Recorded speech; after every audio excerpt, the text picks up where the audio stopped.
at 4 o'clock. Make sure you tune in for... I disagree. Next stop, Sherry. Hours. Listen, top story really, at least for those of us here in the area, it's the smoke that is blanketing our city. But there's someone who's going to come on the show and talk about something called an oxygen bar. You know, if maybe you've heard about the IV bars out of Vegas, and maybe you need a breath of fresh air here in Chicago, maybe this spot will be able to help you out. Also, we're going to talk about the Whirly Ball World Cup. Now listen, if you've never played Whirly Ball here in Chicago, you're missing out. It's actually a lot of fun, but as someone who is terrible at it, I'm fascinated to talk with the folks who are good enough to make it to the World Cup. And then the man, the myth, the legend, meteorologist Mark Strell will be joining us a little bit later on the show to talk about the weather today, about the smoke, about what we can expect this weekend. And if you didn't know, Mark Strell and I, alongside Brian Jackson, we're all sort of co-hosts, co-anchors, whatever it is you want to call us, on the weekend show. And I got to tell you, it's a really great vibe. So maybe we'll even talk about what you can expect coming up over the next couple of days on the weekend. But first and foremost, it's the story that I see dominating on social media right now. Of course, we're talking about that illness that is leading to all kind of side effects that no one really wants to talk about out loud. A lot of it's being tied back to lettuce, and now we're going to take it a step further. That lettuce is being tied back to Taco Bell. We're going to talk with Ashley Webster of the Fox Business Network. Ashley, always good to hear from you, sir. Thank you for taking the time. My pleasure, Jay. Listen, this is the kind of story that I've seen a lot of people making jokes about on social media. It's led to a lot of memes. It's led to some funny punchlines. But listen, at the end of the day, this is a very serious thing that is affecting a lot of people, both their personal health and also a lot of major industries. So while some people are laughing, it's not a laughing matter for a lot of people. And certainly not for those, Jake, who actually contracted this tiny parasite that causes such huge problems, a gastrointestinal illness that we don't want to go into the details of. But if you have it, you know it. That is for sure. It's called cyclospora or cyclosporiasis. And the CDC has finally, it says, identified at least a source of this parasite. It came from lettuce that was delivered to certain Taco Bell restaurants, especially in the Midwest. They've identified 5 states, Indiana. They've identified Kentucky, Michigan, Ohio, and West Virginia. That's where the bulk of the cases have been recorded. Thousands of people have been affected by this, and at least 140 are in the hospital. No one has died from this, but it is a serious, all laughing aside, it is a very serious outbreak, and one that the CDC is very happy to finally have Absolutely. identified. Well, in this particular company, the Taylor Farms Lettuce, do we know, do they provide lettuce outside of providing to these Taco Bell companies? Do they provide lettuce to anyone else around the country? Well, they do, but to be honest with you, Jake, they have not been identified as the supplier officially by federal authorities. It's been reported by numerous news outlets that Taylor Farms was the origination of the lettuce.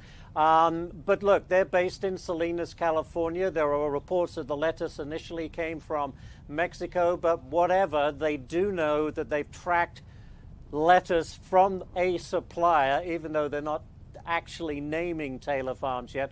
Taylor Farms has been involved in other previous parasite outbreaks, so they're not oblivious to how this can happen. I should also point out that this particular nasty bug, if you want to put it that way, can be found in contaminated water and, of course, produce. But it's not that uncommon in the months of May to August. It's something that comes around probably with the heat and everything else adding to it. But yeah, they have, as for whether it's been placed in other restaurants, right now they're only saying Taco Bell because Taco Bell was the major customer of this particular And actually, supplier. that's really interesting because, you talk about you can find this parasite elsewhere. I remember, in the days leading up to us sort of finding out that it was this lettuce that was going to certain Taco Bells, we were all wondering, can we even order a salad? Can we order vegetables from this place? Can we get a cucumber from a grocery store? Are all other vegetable suppliers breathing a deep sigh of relief right now, as in, listen, it's not us, we told you it wasn't us, or is everyone still kind of on edge right now? Well, that's a very good question, because ultimately something like this hurts every produce producer, whether they have cilantro, snow peas, cauliflower, you name it. They're all affected because no one really, it's all about consumer trust. And if the consumer is a little leery, given everything that's been going on, your business will be hurt. In fact, some of the lettuce producers of having to, they've seen a lot of order cancellations because people are wary. That hurts sales. And even after it has been identified, there is a bit of a lag. Sometimes it can last months where your reputation has been damaged, and it takes a while for that to recover. We've been down this road a number of times, as I say, and the key here is figure out where it came from and what you can do to stop that from ever happening. Absolutely. Again. Actually, I'm going to be completely honest with you. If I'm going to take anything off the Taco Bell menu, it's going to be the lettuce. I got to be honest. I've never once walked through those doors and thought, can't wait to try that lettuce. So I'd imagine it's not that big of a deal for them to kind of halt serving this lettuce for a while. Have they responded at all? And I'd imagine, okay, what are they saying? They say, look, we are going to remove all of the items that have been identified by the CDC and the FDA, for that matter. They're gone, and we will continue to not access any of that until they get the green light that everything is okay. It's funny, you mentioned online. Online is a storm. I mean, basically, I was talking to someone with the Farm Bureau in New York who said people are online now saying don't have any vegetables. I got to tell you, yeah. But don't have any for vegetables. those of us who eat like 12-year-olds, this is our time, Ashley. This is our time to shine. Dino nuggets all the way, man. That's my diet. Amen. I'm with you. But hopefully this will be the end of all of this, and we can go back to eating with confidence. Well, to that point, whenever something like this happens and you make that adjustment, you take something out that hopefully is going to remove sort of that parasite. It's not a flick of the switch. These things don't just stop. So now is it a wait and see? Is there a timeline that now we kind of need to look and see how just these things are going to trickle off? Well, it's interesting because 34 states have reported cases. I just named 5, which the CDC believes is kind of like the source of at least one of these outbreaks, but there could be others elsewhere, which means, is it different lettuce that's contaminated in those cases? So it's, look, and I don't want to gross you out even more, but I'm going for it. This is a parasite that comes from human waste. So, if you got some workers out there in the fields that are not washing their hands properly, this is something that can happen. Maybe it was contaminated water that was, contaminated by sewage, God forbid. But none of this is pretty. But the only thing here is finding the source as quickly as possible and taking it out of the system. And let's hope that, elsewhere in the country, they've also been able to at least figure out where this is coming from. Or maybe it all ties back to the suppliers to Taco Bell. And actually, to your point, we've had doctors on the show, and we've asked them, hey, is it a matter of scrubbing our vegetables really well? And their response is, I mean, you can try it, but it doesn't necessarily guarantee it's going to get the parasite off. In fact, we had one doctor on the show who said, listen, the only real way to get rid of the parasite if it's on your vegetables is to cook it. So to me, that says French fries. Yes. Indeed, me too, and I would imagine many others. And what are you going to do? Cook lettuce at 158 exactly degrees? Right. You mentioned that Taylor Farms hasn't specifically been named, and everything, of course, because of that, they're not responding to any sort of comments. I'd imagine they're going to have to eventually. No. I would imagine so. I mean, what we're waiting for is the official press release from the CDC, FDA, or someone in California, one of the health departments in California, to say, yes, it is linked back to this particular company. But we have not seen that. And I know that CNN, the Washington Post, all these other outlets have been pointing the finger at Taylor Farms, but we haven't, because we haven't seen that officially released. Ashley, that's why we don't talk to them. We talk to you, my friend, because we want to get it right. Hey, man. Indeed. Of thank you course. so Listen, much. I just started this show, and this is my first time being able to chat with you, man. But you were an absolute delight. Thank you for the information, and thank you for having fun with me and with the topic that's not the Thank prettiest you. of topics, but it's lipstick on a pig, not. man. We're doing our best. Indeed, we are, and good luck Thank you, with the sir. show, I appreciate Jake. it. Have a good Appreciate one. it. All right, guys. Chicago Live too. rolls on. We'll be right back.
Welcome back. 113 on Chicago Live. One of the top stories, not just today, but the past couple of days, the smoke that is really blanketing our area in and around Chicago. Obviously, those north of us, those closer to Canada, are feeling even more of an intense impact because those wildfires are ravaging through Canada. We're going to dip in real quick live to a press conference in Minneapolis focusing on these wildfire containment efforts. We're getting most of what we ask for, but we expect those needs to stay challenging in the resource pools only because of what's going on elsewhere. So we look locally first, and then we start to expand. And trust me, we have expanded from neighboring states to places long and far away to bring in the assets here to do what we need to do in Minnesota to, again, protect the firefighters and the public. With that, I want to just mention, too, within the state itself, there's a declaration peacetime emergency. We have the assets of 4 National Guard helicopters stationed in Orr that are supporting. The Department of Public Safety has their State Patrol helicopter with a MART team in Orr supporting not just one fire, but all the fires. Not just one agency, but all the agencies. And you break that out with Homeland Security and efforts going on there to support us. I don't want to forget the Minnesota State Fire Marshal's Division as a unit within Department of Public Safety who is managing a number of fire departments from across the Northeast. And as we need to, we will expand that need and that call from a greater part of Minnesota because the fire service is tremendously important. They have a job to do too, and they want to do it. And so as the State Fire Marshal's Division assesses those needs for resources based on what the incident management team and the operations unit are expecting for fire behavior places of concern, in coordination with the county, both Lake and Cook, working very closely with the county emergency managers and the sheriff's office. So again, success is really cooperation and continued communication and coordination. And so when we bring people in, not only the firefighters, it's important that we bring in the management structure. We are fortunate to have a Minix IMT that could respond locally. We have a NEMO team that is in place that has been tremendously helpful in looking at short-term and long-term objectives in managing the organization, being accountable for people who are on the line. And now we have a SIMT that has come in, and that will help as well. So it's really needs at all levels. Firefighters, they are our primary concern on the line, and to ensure, to mitigate some of that safety is to make sure the leadership is in place when we put people out in that environment. Thanks, Paul. All right, now up next is Philip Manuel from the Weather Service, an incident meteorologist. Good afternoon. Phil, incident meteorologist for the team. A common weather theme that you have heard from just about everyone here is the weather. The weather dictates everything that happens. It dictated the start of these fires. It dictates how we suppress these fires and how the team reacts and manages what's on the ground out there. For the benefit of those that haven't heard this, you know, how did we get here? We turned the spigot off. About a month ago, it didn't rain.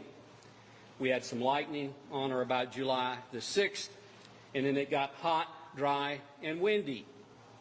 And fire loves the combination thereof, the hot and the dry and the wind. Once you put that with an ignition like a lightning strike, and we had over 1,000 of those over northern Minnesota, the forest, the boundary waters, and up into Ontario.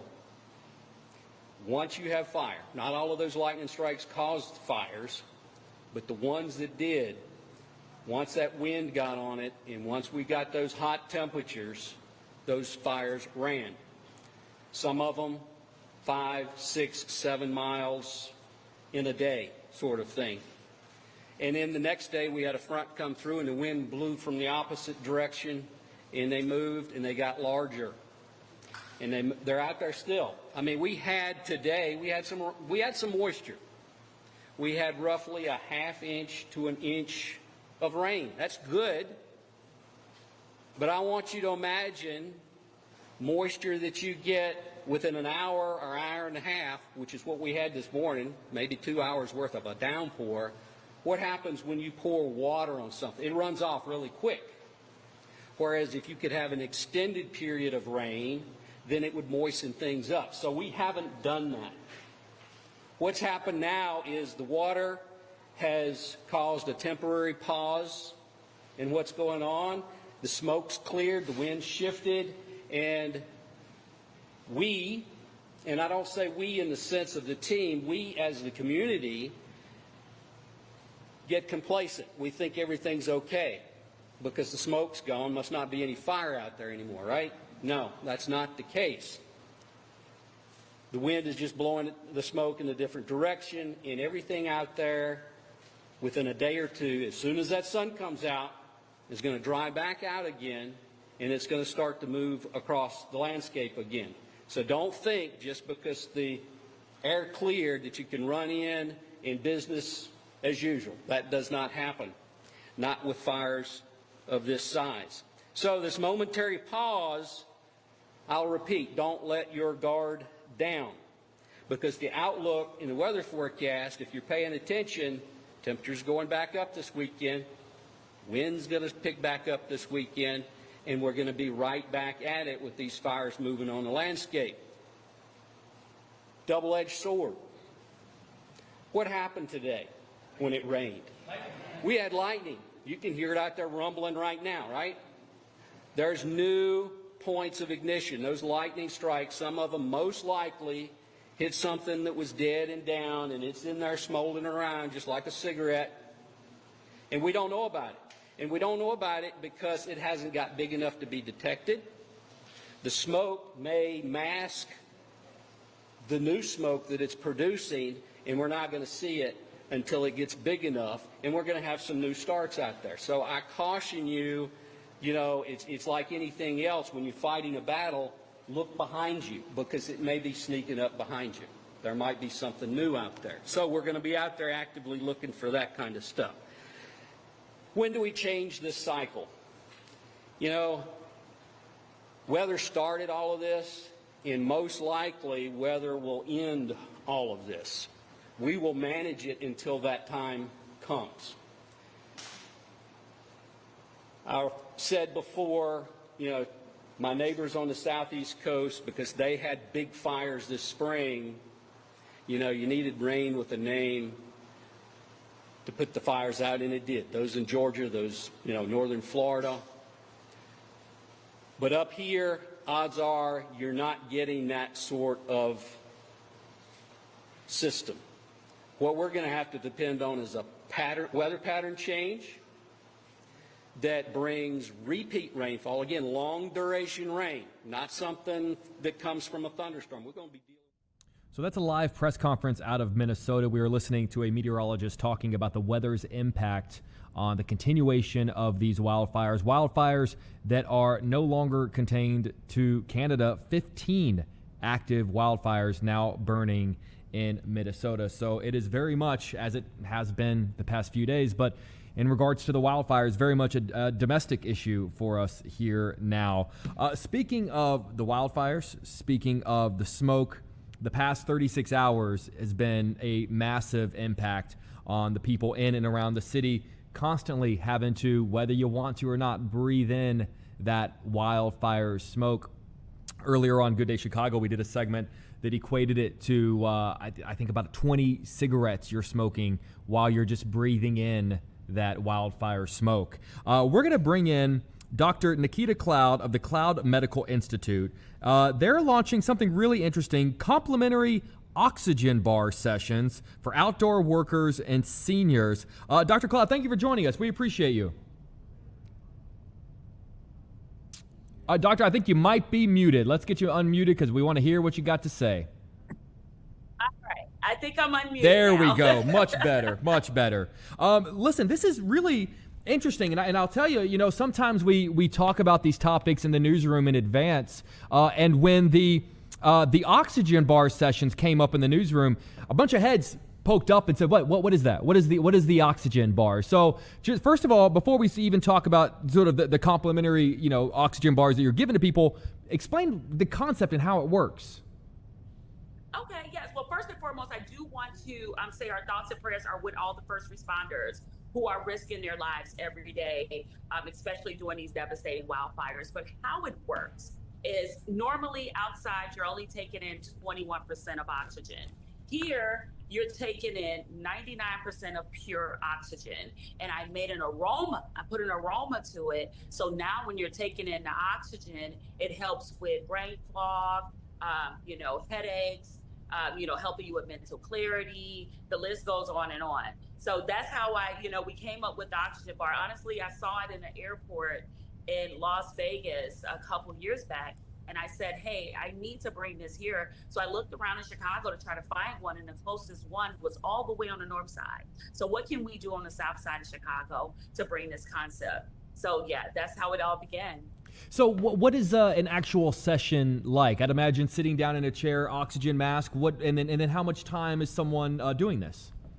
Yeah, so it's just set up, as you can see, like a little bar, and then let me try to move this up a little bit. You can watch a little television. It's set up just like a bar. You can enjoy a mocktail, and it's for 15 to 20 minutes at a time. So for someone that are feeling great. That's what I wanted to ask you about. For someone that really this smoke is impacting them, and we talked to a lot of doctors in the ER yesterday that said that they were seeing an influx of people coming in, particularly people that had breathing issues. This is something that has a real effect on them. So you talked about sort of getting that 99% oxygen, you getting that oxygen in there. What are sort of the benefits that people are getting out of this? Yeah, so a lot of people are coming in that said they've had a headache from the, out yesterday, the burning smell all day, the dehydration, the humidity, all of that combination. So with the oxygen bar, it helps you with the mental clarity. Now, what we do encourage, because we are, let's be clear, we are a feel-good wellness spa. So this is to help you. However, if you are in more of a intense case, we do suggest that you go to the ER. And that's an important clarification. Obviously, yes, you know what, if you're just not liking this smoke and you could use, a break for your lungs, it sounds like this is a great vacation to sort of take a step out and breathe something that's not wildfire smoke. But as you say, if you're experiencing an actual medical issue, the ER is the way to go. Absolutely. The ER is the way to go, but this will definitely help you feel better. We're located right here in Beverly, right off of 99th Street. The address is 1810 West 99th, and we're here today until 6. We're here today tomorrow from 10 to 6, and Sunday from 10 until 2.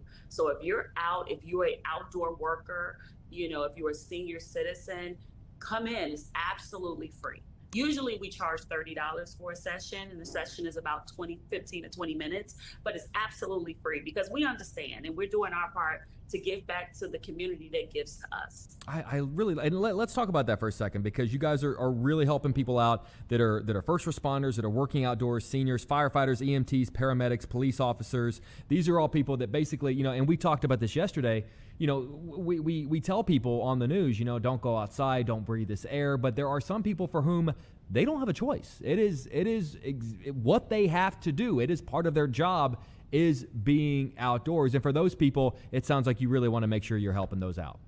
Yeah, we got to look out for them. I mean, you got to think about it. Even having a clinic myself, you got the Amazon or the UPS person or the postal worker stopping here sometimes 3 and 4 and 5 times a day. No, it's time to do something for them.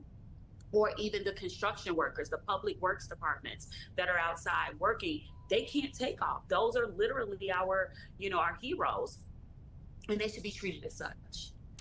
Correct me if I'm wrong, and I might be wrong about this. I feel like I've seen oxygen bars in obviously places of higher elevation, whenever athletes go to Colorado to train for the Olympics, or, I feel like a lot of times in those situations, they're more common there, you would say?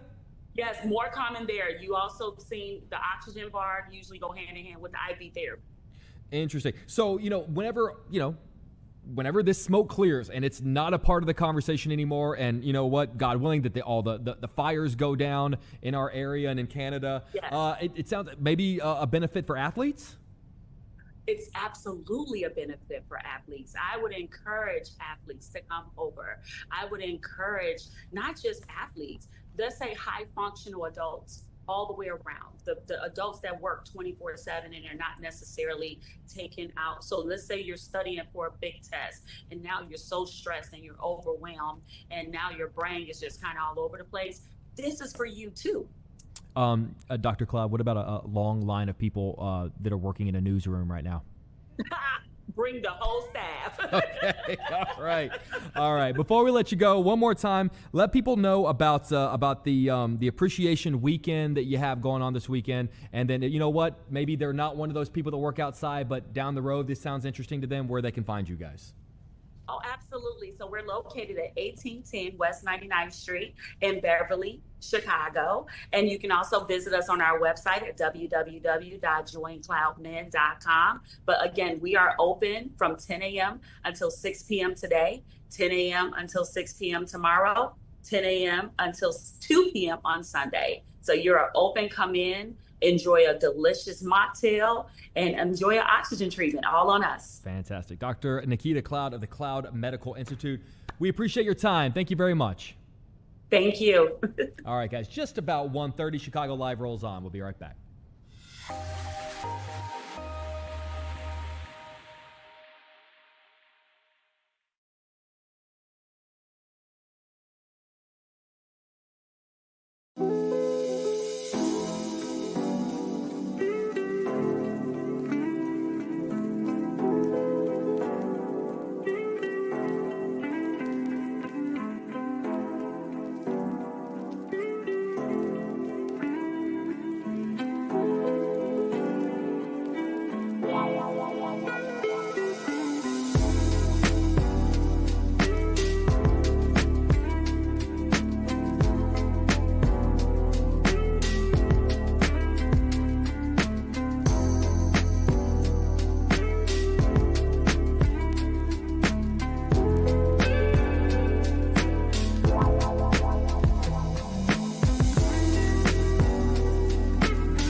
Welcome back. Just about 1:32 on Chicago Live.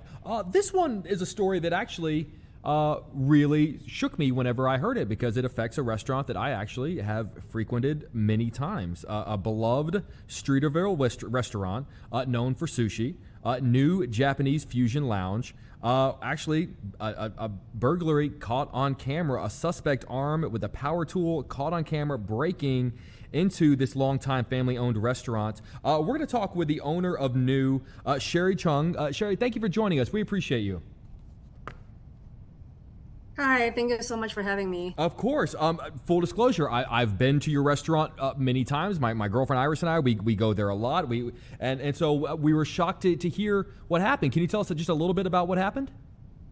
Oh yeah, so I started my morning just like usual. I got there at 8 o'clock in the morning. Saw a police barricade first in front of the main entrance, and then I just saw the broken glass door as well, and then I realized what happened immediately. What was that? You stumbling upon it that particular morning? Was that you learning about it all in real time? No one called you and gave you a heads up? Yeah, that was me. All by myself.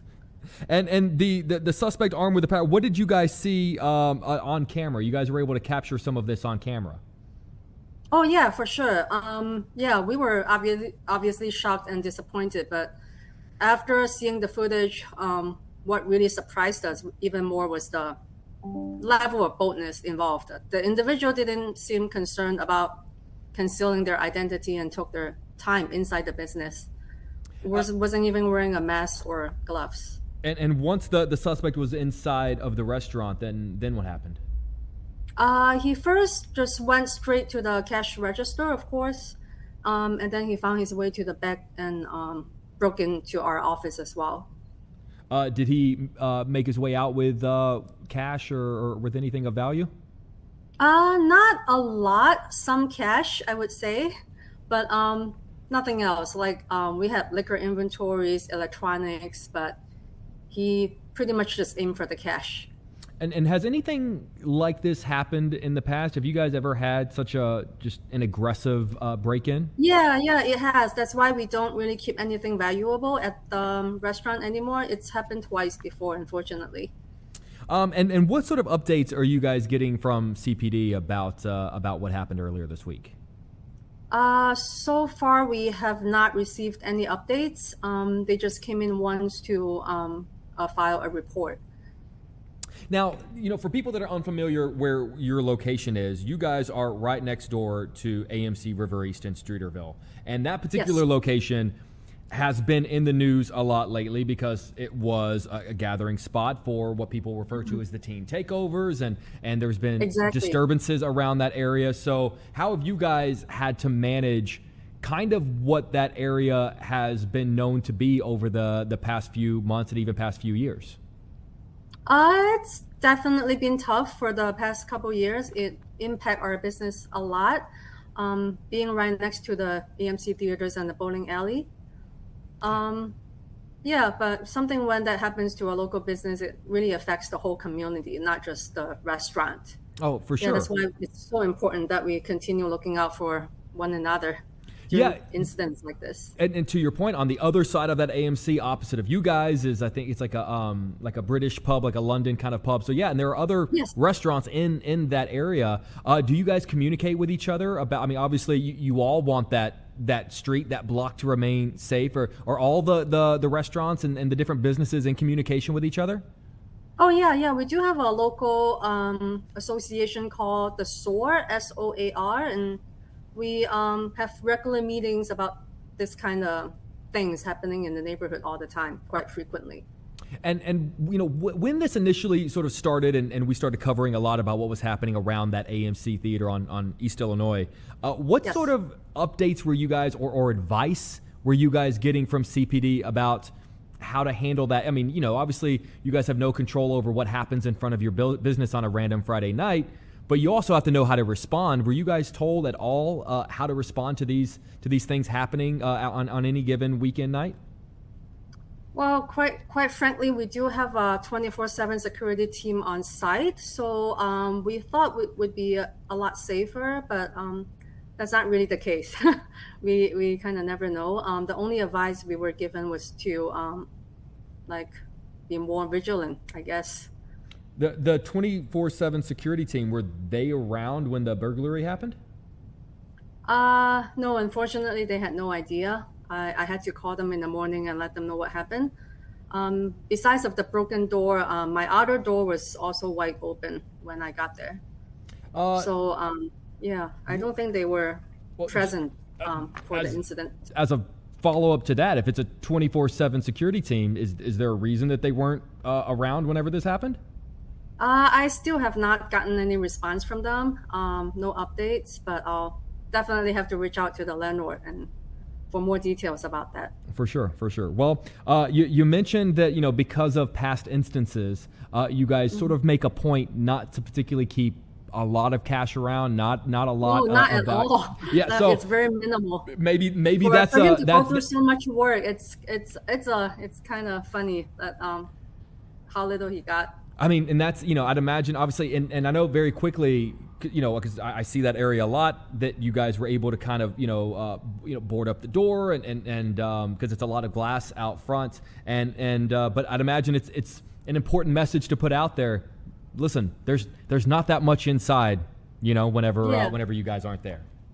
Yeah, for restaurants nowadays, we don't really have much cash flows anymore. And how do you you mentioned it happened twice before, it just happened this week. I mean, how do you keep moving forward? Obviously, it's a beloved spot. I mentioned, I've been there many times. I know a lot of friends have been there many times. It's a great spot around the neighborhood to grab some good food, to grab a drink, maybe even before the movie. But how do you keep moving forward when these things seem to keep happening? At the same time, it has been even more powerful than the incident itself. That it's the response from our community. We've received an outpouring of support from all the customers, neighbors, nearby business owners, and residents. The calls, messages, and visits have reminded us why we love being part of Streeterville. And I think it's a very important message that we stick together. And I think it's a testament to how quickly you guys were back up and running. You didn't let this keep you down. Were you guys back operating that day? You were open for lunch. Opened for lunch right away. Yeah, we were efficient and we're resilient. Now, listen, I have my own personal preferences in terms of what sushi to order. Because, listen, I don't want this entire conversation to be about this terrible thing that happened. I love the idea that you guys were back up at lunch and you guys were back operating once again. You guys are open. Right, I'd imagine right now, people are going to be coming in tonight. If someone's never been out there before, because what sushi to order can be a highly debated topic. I'm a fan of the sexy Mexican and the pepper salmon. Yes. If someone comes in and says, listen, give me 3, what are the 3 you're going to give them? I would say the Spice Girl. That's really good. The sexy Mexican, of course, is all-time most popular item. and I love the cherry blossom. It's really good. Very nice. And listen, I have it on good authority that some friends walked into that restaurant not having a lychee martini. They had a couple of lychee martinis at your bar, and they walked out in a much better mood than they walked in. Oh yeah, that always makes a huge difference. I can testify that it makes a huge difference. Yeah. All right, listen, Sherry, before we let you go, let people know where you are located, when they can come out and see you guys, and also just a reminder, there's nothing valuable inside except the food. Oh, thank you. We're at 332 East Illinois Street, right next to the AMC Theater since 2007. And it's a great spot. Like I said, been out there, couldn't even count the amount of times I've been out there. It's a really great spot. I can testify to it myself. Sherry, best of luck to you. I hope the next time that we're talking, it's not under these circumstances. It's just the fact that, it won't be too long. You guys will be celebrating a 20th anniversary. So hopefully we're going to be talking about that very soon. Thank you so much. We truly appreciate it. Of course. All right, guys, Chicago Live rolls on. We'll be right back.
Welcome back, 144 on Chicago Live. We're going to swing back live to Minnesota, that wildfire press conference. Last we heard 15 active wildfires in Minnesota. We've been talking a lot about these wildfires, sort of ravaging Canada, and these being referred to as sort of these Canadian wildfires.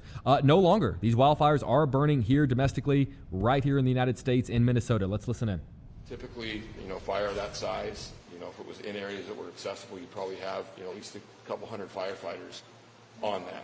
But that requires, as was mentioned earlier, a fairly large camp with logistics, with meals, with, place for firefighters to sleep, with, supplies, hose lays, couplings, all that kind of stuff that they would need to fight these fires. And we just can't, it's not easy to get up there. You're going in by canoe, which is, maybe 2 or 3 firefighters at a time, or you're going in by float plane. So, that's a real challenge, is how do you get, 150, 200 firefighters into an area where you have no vehicular access and your only access is, canoes and float planes. And you have no place really to set up a, logistics, a camp basically, which is normally, if it's out in the open, some of those are 10, 15 acres. We just don't have places like that in the boundary waters where we can do that. And, that's a challenge. Okay, one more. We have time for one more question. Anyone? Sir? Do we have any preliminary estimates in terms of the continuous fires, how many acres that have burned so far? Or is it too early to determine? So right now, with our most recent mapping, it's about 77,000 acres forest-wide. So, but again, we have a lot of uncontrolled fire line up there. We expect that number will continue to grow as the summer goes along. Where we're going to end up, I can't give an estimate for that, but we're at 77,000 approximately, based on the aerial imagery and the flight that we flew 2 nights ago. I have one quick question too. Is there any idea, if any, of how many buildings or property may have been damaged or destroyed, or we've been able to avoid it? I know we've lost some. I think there were a few structures lost on the Sioux incident. I believe those are all Forest Service structures. Those are the only ones that I'm aware of. So we've been, so far, been very fortunate, in that regard, and we plan to keep it that way. Okay. All right. So that is the end of. So we were listening in on a wildfire press conference coming out of Minnesota. 15 active wildfires currently burning in Minnesota right now. Like I said, the last 36 hours, we've talked a lot about these wildfires burning, ravaging through Canada. They are no longer just the Canadian wildfires. They very much have crossed the border here into the U.S. They are burning in Minnesota, so it's very much a domestic issue, not just because of the smoke, but now currently because of the fire. We're going to shift gears for a second. We talked with Sam Toya last week about the Taste of Chicago, just a couple of blocks here from the studio, but now we're going to talk with the president of the Illinois Restaurant Association, not about something coming into our city, but about something actually leaving our city. We're talking about the James Beard Awards. Let's bring in Sam. Sam, good to talk with you again, man. How are you? Good. How are you? Good afternoon. Good afternoon to you, my friend. Sam, look, James Beard Awards, I hear James Beard, I think of Chicago. The two have been synonymous for over a decade now and will be for a little bit longer, but they're looking elsewhere. Like, how seriously should we be taking this? Well, we knew this was coming. We have the James Beard Awards here through 2028. That's our current agreement with them. It's been here since 2015. But what I want all your viewers to know also is our city then welcomed the James Beard Leadership Award in 2018 and the James Beard Media Awards in 2022. So obviously the James Beard Association knew we know how to put on these events. We had over 50 events during the James Beard Awards weekend, and no other city can do that. No other city can do that. I know they said they want, I know some of their folks on the board wanted to go out for an RFP. Okay, we understand that. But bring it on, San Francisco. Bring it on, Portland. Bring it on, Houston. We are the culinary capital, and no one could do what we do in Chicago with these 50 events. Sam, is it a matter of the contract is up, and because the contract is up, these conversations are happening? Were we always contracted to have them from 2015 to 2028? Well, so right before Mayor Emanuel left office, he signed an agreement with them to keep the James Beard Awards here through 2027. And then with Choose Chicago, we extended it to 2028. So we, like I said, it was extended through 2027. We got another year on 2028, and now they're going out, with a RFP to talk to other cities about doing it. But like I said, the relationship between Choose Chicago, the Illinois Restaurant Association, and the James Beard Association, I'm telling you, between Choose Chicago and Illinois Restaurant Association, no other city or state can do what we do with those 50 events, throughout bars and restaurants throughout the weekend. And here's the other thing that, I want to point out. We are in the middle of everything, like the governor says. Chicago is in the middle of the country. So it's easy for independent restaurants from West Virginia or Georgia to get here, or from Arizona or Washington State. Are you going to, if you move this James Beard Awards to the West Coast, it's going to be a little harder for independent restaurants in West Virginia or Georgia to go out to the West Coast. So I think because of the central location of Chicago and the culinary scene we have here, I can't see any other city or state coming close. I have a good feeling we have a good chance at keeping it. Sam, is there any chance that this is, for the James Beard Awards, maybe a bit of a negotiation tactic? They're saying, hey, yeah, you know what, we're going to look at other cities, we're going to look at other options, and maybe hope that whatever the next deal is sweetened up a little bit? I'm sure that's probably some of their folks on the boards thinking like that. However, they have to look at the whole chessboard, right? And those 50 events we do, like I said, you move this to another state, you move this to Portland. Is Portland going to be able to do 50 events like we do in our area restaurants and bars and venues during the weekend? I don't think so. It will take them a while to figure it out. And do they even have that many places to do it? In Chicago, we got some great culinary institutions here, great restaurants in the West Loop, in River North, in Pilsen, in Little Village, in Logan Square. We got it. It's all over the city. And again, getting to the city of Chicago is very easy. We're the middle of everything. You named 3 cities off the top that we could beat if they were considering those. You named San Francisco, Portland, and Houston.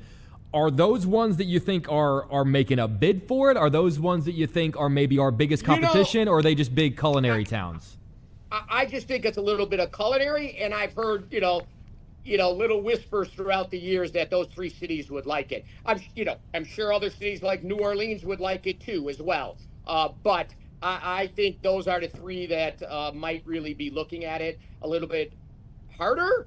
But again, they can't do what we do here in the city of Chicago. Look at the great hotels, the great restaurants, the great venues. They cannot compete with us. And the teamwork between Choose Chicago and the Illinois Restaurant Association is phenomenal when we put these events on. Aside from, obviously, you're a massive advocate for keeping it here in the city of Chicago. Are you hearing from the culinary world at all, from restaurant owners, from local chefs who are passionate about keeping it in Chicago? Are there people outside of the Illinois Restaurant Association who maybe could speak on our behalf? Oh, absolutely. From the Boca Group to the Lettuce Entertain Yous to the One-Off Hospitalities to the Gibson Groups.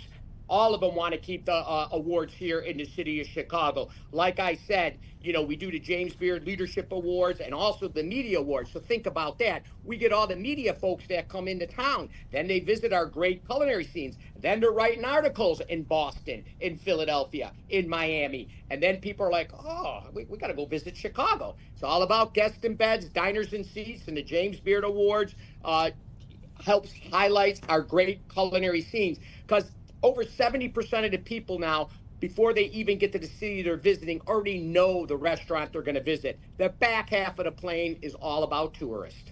And we got some great culinary tourism going on here in the city of Chicago. I mean, I see some outside of our window pouring out of a restaurant right now, so I see exactly what you're talking about. Listen, not that this has any impact on their decision or on whether or not they choose any other city, but of all the cities in America, the most popular culinary show of the last 10 years was only set right here in Chicago. The Bear wasn't set in Portland, it wasn't set in Houston, it wasn't set in San Francisco, and we just had the actors on the show who said we couldn't have set it anywhere but Chicago. I feel like that says something. Absolutely it does. Like I said, we're the middle of everything. The series The Bear showed that Chicago is the culinary capital. Like I said, maybe New York can compete with us. Maybe. After that, nobody else can compete with us. So what is our timeline? Or is it a matter of wait and see? Do we have to put together a pitch for ourselves to stay? What happens now? Yeah. I mean, yes, obviously we have to come to the table and show them why they should stay here. I think they're going through the process now. I think we'll know early 2027, where they want to be. But again, I think they know what we can do. and being in the center of the country also helps a lot too. Like I said, it's easy for chefs to get here from Minneapolis, Cleveland, Milwaukee. It's not going to be that easy to get to the West Coast.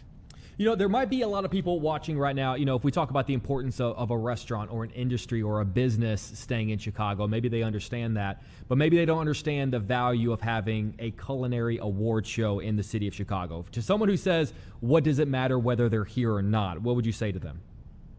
I would say to them, you want to highlight, it's all about conventions, tourism, and culinary tourism. And the James Beard Awards obviously emphasizes culinary tourism. So with that said, I think, with the Food Network and Top Chef and all these programs, a lot of people watch these programs and they're into the James Beard Awards. And then they come into Chicago. And like I said, we were doing it right. They brought the James Beard Leadership Awards here in 2018, and they also brought the James Beard Media Awards here in 2022. So the folks at the James Beard Association we know how to do this. But again, by having the media awards here, you get all these media folks in and they see how great our culinary scene is here in Chicago. So that's why I say to your viewers, it's important we keep the James Beard Awards here because we are the culinary capital, and the James Beard Awards just puts the cherry on the cake. And, we've always brought it. I've never been out to the James Beard Awards, but I've seen the videos, I've seen the footage, and it always looks like a 10 out of 10 presentation. No matter what happens, like you mentioned, we do have them here for 2 more years, 2027 and 2028. Is there a little bit of pressure to just turn the next 2 award shows, the next 2 James Beard weekends, really, their entire weekends, kind of up to an 11, up to a 12, just to really show them what it is that we're bringing to the table? 100%, but we always bring it up to 11 or 12. We are a very competitive city. No one knows how to do it better than us. We put it on just like the Oscars because the James Beard Awards is the Oscars of the culinary industry, and we know how to do it. That is, honestly, that's always been the description of what I've heard, is that the James Beard Awards are the Oscars of the culinary industry. Sam Toya, always good to talk with you, my friend. Keep fighting the good fight. Keep them here. And I look forward to chatting with you whenever we confirm that they're going to be here for another 50 years. Sounds good. All right, Talk brother. to you soon. All right, take care. Have a great weekend. You too, Bye-bye. buddy. Chicago Live rolls on into the 2 o'clock hour. We'll be right back.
Welcome back, 2 o'clock, right on the dot here on Chicago Live.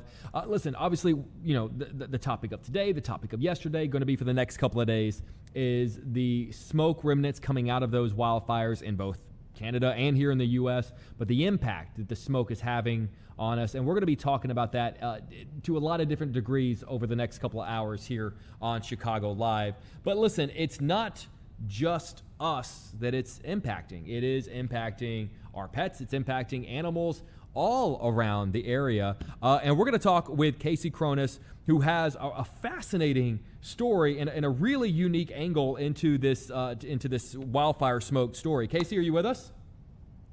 Jake, yes. Great to see you. Great to see you. You were out at Lincoln Park Zoo recently, and you know what? It is kind of a reminder, you know, whenever something like this happens, obviously we tend to focus on ourselves and focus on humans. And honestly, rightfully so. We want to make sure everyone's staying safe, but we are not the only ones that have to breathe this air. Yeah, it's kind of like on a plane. They say to put your mask on first before you help someone else. Good comparison. So we've been kind of thinking about ourselves, but now we got to think about other people, and that includes our pets. So pets are certainly impacted by this. We were at Lincoln Park Zoo today to talk to the general curator, who says that their zookeepers have been keeping a really close eye on these animals ever since they knew that the wildfire smoke was going to be coming in, because they said that they monitor the air quality on a regular basis, not just in weather events like this. So what they are doing is they are keeping a closer eye on the animals, but the good news is they essentially haven't had to change much, because all of their animals have indoor-outdoor space as it is. They've been watching the animals closely to see if perhaps there are some animals that need to be kept inside, but they said that they haven't needed to do that. What they have done is they've made it a little bit easier for animals to access food. A lot of times at the zoo, you see those sort of training exercises and reward exercises where an animal is treated to maybe certain food if they complete a task, or if they, do a habit that they've been trained to do. They're making it easier. They're not having them jump through all those hoops. They are providing that food much faster to them.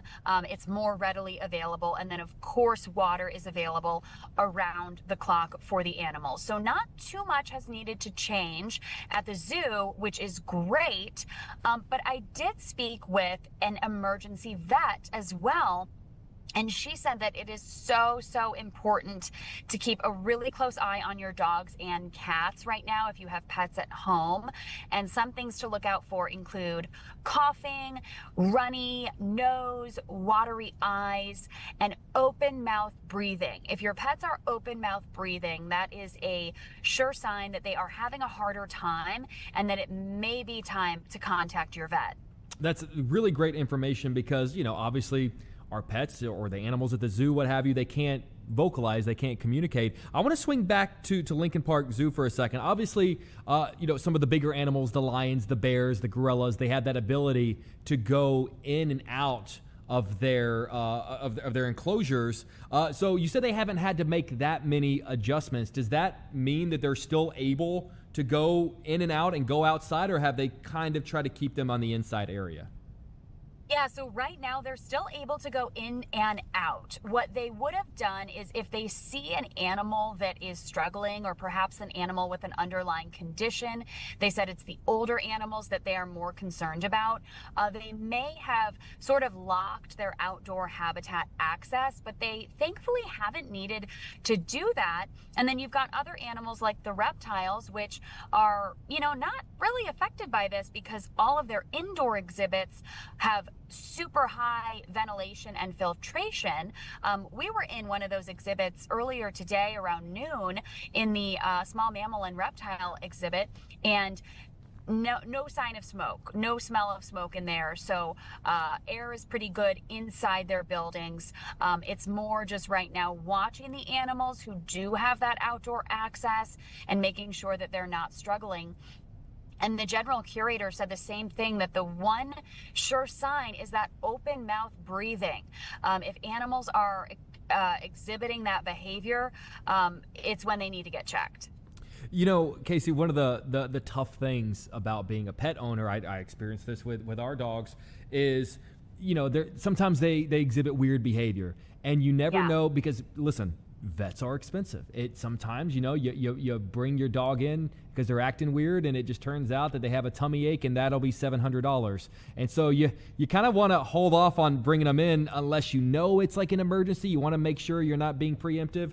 Are there things for pet owners that, listen, they say, listen, they're kind of acting weird, but I don't know. I don't want it to cost $1,000 to find out that they just have a tummy ache. Are there surefire signs of like, listen, this is not just a thing that'll pass. You actually do need to bring. I know you mentioned the open mouth breathing. Are there any other things that people need to be looking for that are signs that you need to bring your pet in? Yeah, I know, and it can be so expensive. It's just as much sometimes as our own medical bills. The vet that I spoke to suggests calling your vet clinic first if you are feeling like maybe something is off. But some of those other signs to look out for include gagging and coughing. If your pet is coughing, especially breathing with that open mouth breathing, the vet I spoke to said cats don't do that. So if your cat is exhibiting that, that's definitely when you need to call. But coughing and gagging is another symptom to look out for in this terrible air quality that we are all experiencing. And, you know, listen, I'm sure every dog that is watching right now is going to hate me for suggesting this, but you know what? Maybe for a day or two, is it probably decent advice if we just, maybe we skip the walk for 36 hours, maybe throw the ball down the hallway? I'm glad you brought that up, because the vet we spoke to said that obviously you need to take your dogs out still, but maybe skip the walk this weekend. They can get their exercise next week. Her words, not mine. I know the pups love their walks, but she said, you know, it might be actually healthier for the dog just to have more indoor time over the next several days outside of just taking them out for relief. Now, one other really interesting point that she brought up is she said that the French Bulldog is the #1 dog in Chicago. It's the dog that most Chicagoans have. It's like tops the list of the highest registered dog in Chicago, the French Bulldog.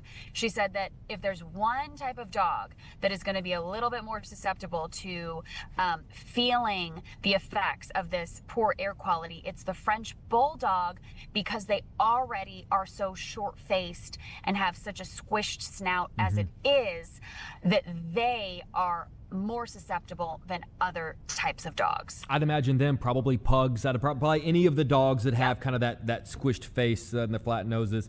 I want to circle back around to something you said that I thought was really interesting, that you said that, you know, the zoo doesn't just pay attention to the air quality when something like this is happening, that they're always gauging. So are there instances where maybe they're noticing something in the air quality that maybe to us isn't a big deal, but for the animals they really do have to watch out for? Because it was interesting that they say, no, we're checking this out all the time. Well, and you know what was really interesting and also telling is when I interviewed the climatologist for the state of Illinois yesterday, he said that this is something that we are all going to need to get used to. Just as we would wake up and check the weather forecast for the day, he sees this becoming more and more common, that alongside checking the weather, we're going to want to check that airnow.gov website to find out what the air quality is looking like in the area that we live in. And he said he wouldn't go as far as to say this is our new normal, but because in the last few years these wildfire events have become so much more common, we are finding ourselves in the midst of these events more frequently. And he said it's just a good habit to get into, is to check that airnow.gov. So when you think that the zoo they've already been on it, this is part of their routine. You know, I think when we're talking about animals dealing with the air quality, my mind, and maybe it's just me, but my mind goes to mammals. It obviously goes to humans, and then I think of the big animal, right? I think of the lions and the bears and the gorillas and everything. But did I see you earlier on the show talking to them about the reptiles? Yeah, so we were in the reptile exhibit, and the reptiles seem to be doing okay. I think you're right in that it's more the mammals, but also birds that maybe we need to be paying a little bit closer attention to. I saw a video on Instagram, Jake, of Oakland firefighters out in Oakland, California, giving oxygen to a pigeon. And I need to go back and check when the video is from. I believe it was a recent video, but this was just a pigeon in the street, and it was clearly experiencing difficulty breathing in the air that they have experienced out that way as well. So, when I asked the general curator at the zoo, are any animals here at the zoo more at risk? And he said it's pretty much the same risk across the board in terms of type of animal. The risk comes in more so when you're talking about geriatric animals and animals with pre-existing conditions. It's kind of heartbreaking to think about because we're talking a lot about animals that have the ability to get help, whether it be, our own cats or dogs, or whether it be, animals in a zoo. But, you brought up the birds. There are a lot of animals out there that we have little to no ability to be able to help, that are just being forced to deal with this air quality. Maybe it's a stupid question about it. Is there anything to be done for those kinds of animals, or is it just cross our fingers and hope everything works out? I know it's so unfortunate to think about the animals that are just out here in the streets and in the suburbs, how they're coping. And the good news is that the air quality has dramatically improved over the last several hours. The last I checked, it was around 201, I think, which we finally got out of that hazardous zone. So hopefully, fingers crossed, our local wildlife is hanging in there. Casey, is this going to be your story a little bit later on today? It will be. So you will hear from the general curator at the zoo, and you will also hear from the emergency vet that we spoke with, Dr. Lori Ross. We'll have both of them in our stories coming up at 4 and 5 p.m. And listen, I want to take a quick moment and brag on you for a second, because if you're watching this show and you're thinking, why isn't Casey sitting at that desk? She's doing an amazing job, and she would be far better sitting at that desk. You will be here very soon. Starting next week, people will be able to see a lot more of you sitting at this desk. Can you tell people when we're going to be able to see you? Thank you so much, Jake. So starting next week, I'll be hosting Chicago Live Mondays and Tuesdays alongside Jake, who will pick up the other days. And we are both so excited to be picking up where Anita is leaving off. And, I said this to her, and Jake, you were on the text too, but we've got big shoes to fill. Very much so. Well, you're going to absolutely crush it, as you always do with every story that you cover. I know it's obviously still a very serious story, but at least you get to be out at a very cool place. We love Lincoln Park Zoo, and we're happy that they're keeping those animals safe. Casey, we appreciate you, and we'll see you coming up in a couple hours. Thank you, Jake. Talk soon. All right. Guys, 213, Chicago Live rolls on. We'll be right back.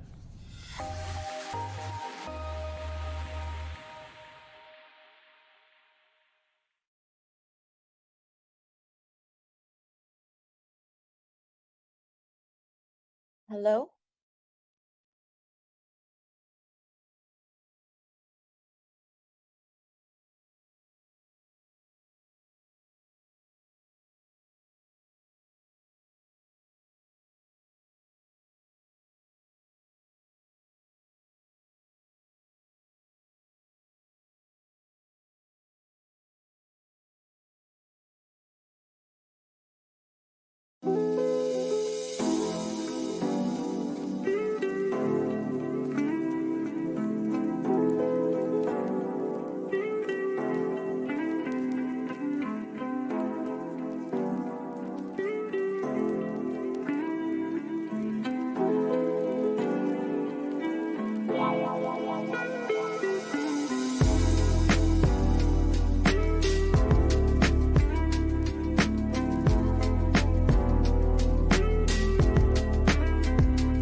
Welcome back. Just about 2:16 on Chicago Live. We're going to continue talking about the impact and the effects of this wildfire smoke that has been the topic of conversation for the last 36 hours here in our city. It seems like it was much more serious yesterday. Still, obviously, a very serious topic today.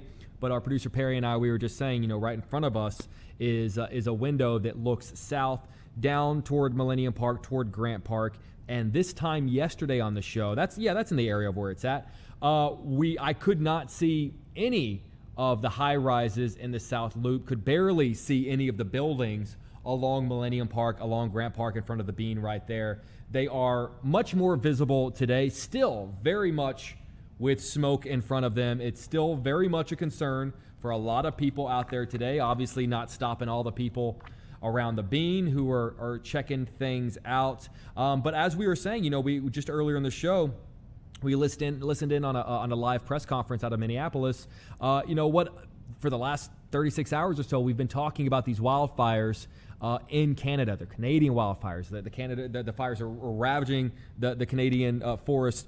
No longer just isolated to Canada. There are 15 fires burning in Minneapolis, so it is very much a situation for us here in the States and not too far north from here. So we've been talking about the effects in a lot of different angles here on Chicago Live. We just talked with Casey, who was talking about the impact that it's having on animals, both our animals at home and some of the animals over at Lincoln Park Zoo. We talked about oxygen and the impact it has on your lungs, and we talked about an oxygen bar that is letting people come in and just breathe a little cleaner, if only for a couple of minutes. But we're going to talk with someone who can talk about the impact that this smoke is having on our skin. We're going to talk with dermatologist Dr. Aisha Sethi. Doctor, thank you for taking the time. We appreciate you. Yeah, thank you for having me today. Of course. I feel like when we talk about smoke and the impact it has on our skin, oftentimes we're referring to maybe people who smoke cigarettes and the impact that has on, but you're saying that this wildfire smoke and the, let's call it 48 hours that we're having to deal with this, that even that can have an impact on our skin. Absolutely. So the skin is the largest organ in the body, and 10 years ago, I was interviewed about the effect of air pollution on the skin. So what happens is when you have the air pollution, you can see in your iPhone app, it lists the PM 2.5 particles and the other pollutants. So what happens with these particles is they settle on your skin. And that settling actually causes inflammation, it causes oxidative stress. So it's really important before you head out for the day that you're using a skincare regimen that involves antioxidant serums like vitamin C and ingredients like ceramides. And also don't forget that the UV can still come through all that smoke and haze, and you should wear your sunscreen too. And to that point, it sounds like whenever I hear, these particles resting on my skin, it immediately makes me want to run to the restroom and just wash my face as well as I can. Are we talking about, particularly over the last 36 hours, however much longer we're dealing with this smoke? Are you maybe encouraging people to maybe wash your face a few more times than you would on a normal day? You know what? That's such a great question, because yesterday in clinic I was getting that question a lot. So I divided into like an AM and bedtime regimen when the air is like this. And unfortunately, a lot of countries are already dealing with this air pollution on a chronic, as a chronic condition. So you shouldn't cleanse your face too much, but your instinct is correct that at the end of the day, when you go home, you should do a double cleanse of the face. Cleansing too much actually can disrupt your skin barrier, and when you disrupt the skin barrier, that particulate matter can actually cause more inflammation. So when you cleanse your face at the end of the day tonight, you want to choose a moisturizer that has something called ceramides in it, and those ceramides actually lock in the moisture. So absolutely, you should cleanse your face. Also, another point I was making to patients yesterday is that don't forget to take a shower if you've spent time outdoors, because that matter can also actually settle on your hair shaft. I often sort of think about when you go camping and whenever you come in from sitting around a campfire and you always say, well, my hair smells like smoke. And I feel like that's something we're dealing with right now. Maybe a good rule of thumb is treat it like you would if you were outside by a campfire all night long.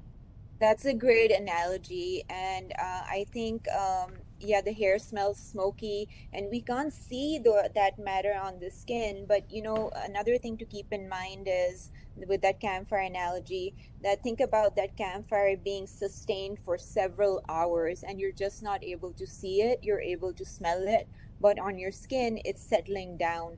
Another point I wanted to make is that for patients who have like asthma, right, we think about air like this aggravating the asthma. So with skin conditions, people who have eczema, psoriasis, acne, they can experience flares when dealing with weather like this. So it's best to stay indoors as much as possible. Doctor, circling back around, I keep having that visual now when you talk about sort of these smoke particles resting on my skin. There are a large portion of our audience watching who, and I hate that I have to put myself into this group, but that wear makeup during the day. And maybe it's a little harder for them to, it's like, well, okay, I got makeup on, so it's hard for me to kind of go and maybe just kind of, rinse some of the particles off. For people that, including myself, a lot of us in television who have to wear makeup throughout the day and have to go out in all of this, what recommendations do you have for people that maybe just wiping the particles off maybe isn't an option? Yeah, so I think if you're first of all, if you're wearing makeup, the makeup should be the last thing you wear. You want to layer your skin with cleanse first, then use the antioxidant serum containing vitamin C, or niacinamide is another ingredient, then your UV, and then the makeup goes on. So absolutely, you can wear the makeup. And if you need to take the makeup off, I think I would suggest micellar water wipes, so that those are gentle, and that wouldn't aggravate your skin barrier too much. You mentioned that a lot of this can come from air pollution, obviously what we're dealing with right now, but let's be honest, we're dealing with air pollution whether or not there's wildfire smoke or not. So I'd imagine that these are all tips that even once this story isn't in the headlines anymore, even once the wildfire smoke has cleared out of our area, these are still things we need to be remembering. Absolutely. And, thank you so much for bringing that up, because a lot of my family lives in South Asia, and especially in the city of Lahore, Pakistan. And Lahore has been dealing with this for the past 15 years. So it's almost like I got a head start into dealing with patients asking me about skincare in such situations. But you're right, this is the reality. And unfortunately, we're going to be dealing with this off and on. So that was a great point. Well, and really quick before I let you go, right now we're focusing on face, right? Focusing on keeping our face clean. But like you said, skin's a largest organ. We got skin all over the place. I'd imagine that all the rules for the face apply everywhere. Apply what everywhere? Just apply, just in terms of taking care of yourself. If you're going to take care of your face, Absolutely. take care of everything. Yeah. Yes. And don't forget your sunscreen and Always. all of this. Oh, trust me. We're still dealing with summer. My girlfriend constantly reminds me, sunscreen. I've got the complexion of plaster, so I have to wear sunscreen at all times. Doctor, you know what? I might need to. All right, Doctor, we appreciate you taking the time. This is valuable information. Thank you for joining us. Thank you for having me. Of course, Bye-bye. of course. We're going to check in live. Do we have that shot, Perry? All right, this is kind of cool. We're going to head out to Pensacola, Florida, where they've got their air and water show going on right now. It won't be too long. We're going to have ours there. Let's see. Is that Blue Angels? I can't tell. It is Blue Angels. Very cool. Let me tell you something. I've had the chance not to fly with the Blue Angels. I got to fly with the Thunderbirds not too long ago. One of the all-time great experiences of my life. Whenever I got to fly with them and pull 9 Gs in the air, it was unreal. And however exciting it is, I know for all of those people that are there watching this right now, let me tell you what they are experiencing in that cockpit. Look at that. That is incredible. And we're actually looking at that's multiple, right? Because they're so close. Yeah, that is multiple. Yeah, that is just unreal. And it's just the proximity that those pilots, that the men and women in those cockpits are just the precision in which they are dealing to be able to pull off those stunts. It's absolutely incredible. And if anything, this is just very cool to watch because it serves as just a a nice reminder that it's coming our way very soon. I know oftentimes it's the Blue Angels, sometimes it's the Thunderbirds.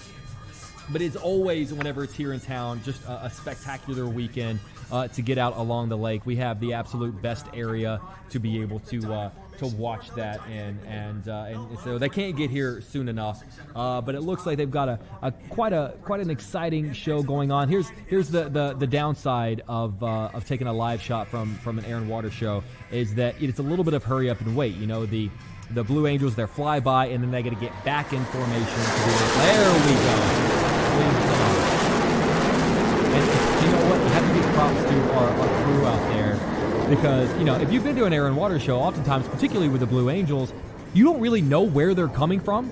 You know, they could, you know, come from the right, and then next thing you know, 30 seconds later, they're coming from behind you.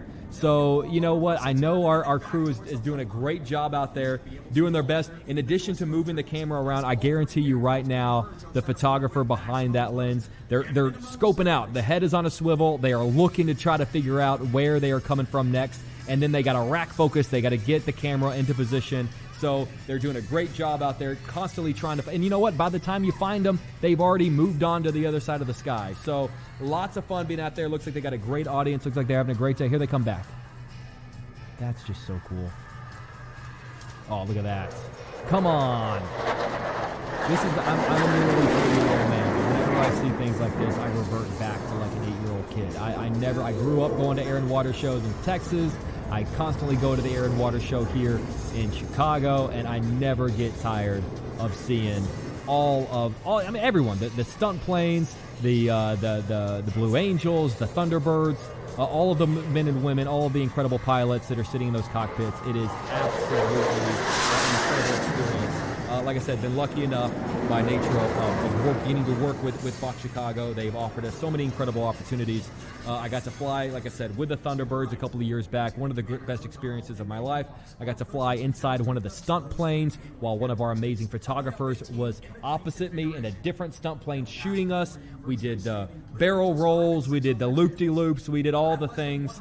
It was just an amazing experience. And I tell you, as fun as they are to watch, if you ever get the opportunity to ever actually experience an air and water show from the sky, it's worth checking out. It looks like they're coming back.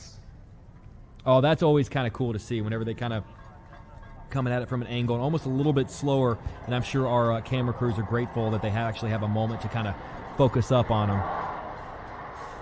That's just awesome. Again, I never get tired of seeing that, and I love that we have the equipment to be able to get that. I mean, you can basically see the pilots in the cockpits. It's really unreal, and I'm kind of glad that they get the opportunity.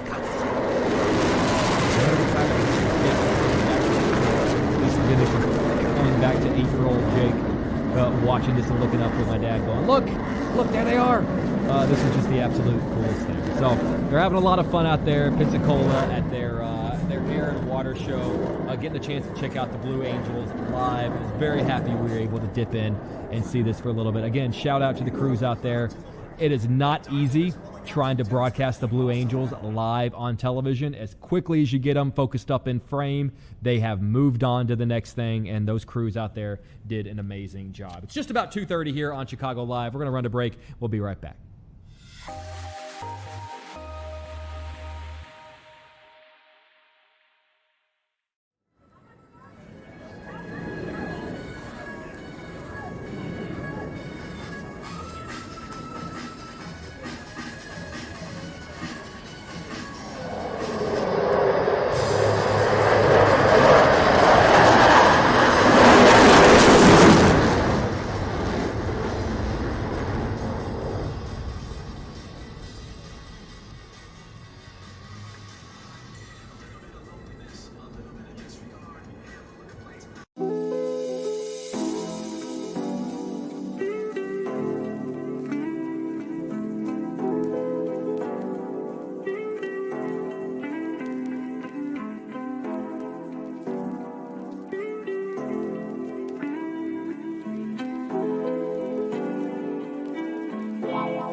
Welcome back, 2:32 on Chicago Live. Listen, if you've ever been driving down the Kennedy and you've seen a big giant sign that says Whirly Ball, and you've wondered to yourself, what is Whirly Ball? Let me tell you, one, it's a great time. I've been out there. I've done multiple live shots, morning live shots with Whirly Ball. It's a lot of fun, and let me tell you, what starts as you and your friends going out there for a fun little competition can quickly evolve or devolve into a very competitive sort of situation where by the end of the match, no one's talking to each other. And that's, imagine though, I gotta say, I've done it a couple of times, like I said, for the show, and was never particularly good at it. It's fun to do, but I didn't walk away thinking, man, I'm really good at Whirly Ball. But apparently there are some people who are so good at this that there's a tournament, a World Cup 2026 happening this Sunday. We're going to talk with the CEO and owner of Whirly Ball, Adam Elias. Adam, good to see you, my friend. How are you? Good to see you too. It's been a moment. It has been a moment, but happy to be back. Wish I was there with you. First of all, because I'm fascinated with the World Cup that is happening. For people that haven't had a chance to go out to Whirly Ball, did I describe it accurately? Would you add anything else to it? Well, first off, it's the most fun you can have going 4 miles an hour. And if you're driving on the Kennedy, it's way better than the traffic you're going in bumper to bumper these days. That's very true. And, we can kind of sort of see it to the right. There's a great area where you can go to have a couple little bites. And then you look and there's these big giant windows. And so how do you, it's kind of what? It's bumper cars, but then it's a little bit, you're scooping up a ball and then you're trying to score. Kind of explain the logistics of it. Yeah. So the game of Whirly Ball is the combination of basketball, lacrosse, and hockey all rolled into one in bumper cars. 2 teams of 5. Goal is to shoot a wiffle ball the size of a 16-inch softball into what looks like the back of a basketball backboard. 2 points if you score. If you're good enough, just like you are, half court and beyond is 3 points. And just like in basketball, the other team gets the ball to work up court afterwards. As you mentioned, we're great for social outings, corporate events. It's really the ultimate equalizer to level the playing field, where everybody goes the same speed, athlete or not. It does not matter on the Whirly Ball court. However, in the World Cup tournament, WHIRL''D, that we're hosting this Sunday, the real competitors of Whirly Ball are coming out, where skill does matter. And I'm so glad that you spelled world, because I really don't want you to get sued by FIFA. So just, if you can't tell, that's right there. That's how it's spelled. We're not breaking any copyright rules or anything. For the World Cup, I got to be honest with you. Like I said, I've been out there. I played with, for the live shots with a bunch of the guys that you have out there, and we had a really great time. I didn't necessarily walk away thinking, man, like I'm the top of the top when it comes to Whirly Ball, but it sounds like the people that are coming out this weekend, that they are the top of the top. Like, maybe this is a stupid question. How do you get good at Whirly Ball? The short answer is playing a lot. That's fair. The players that are coming are dedicated.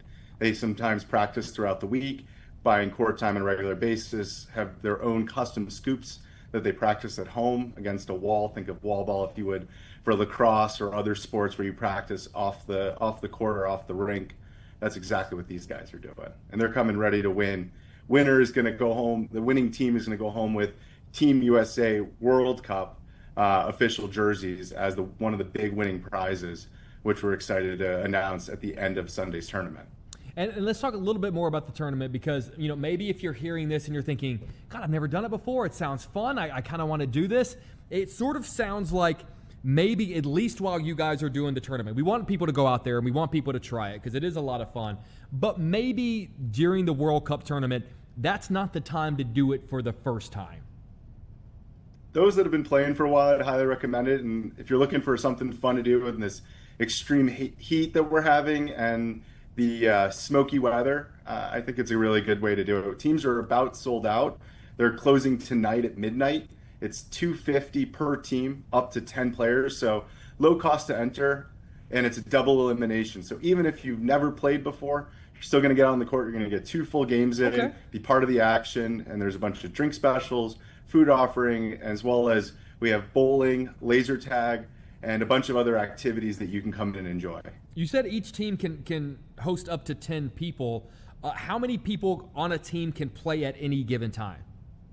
5 players at one time, but in between halves you can have substitutes get on the court or different games. If someone says, I can come in a little later and someone needs to leave earlier, they can have more players on that team so that they always have the 5 on the court. You mentioned halves. I mean, does that how long are these matches if they're long enough to have a halftime?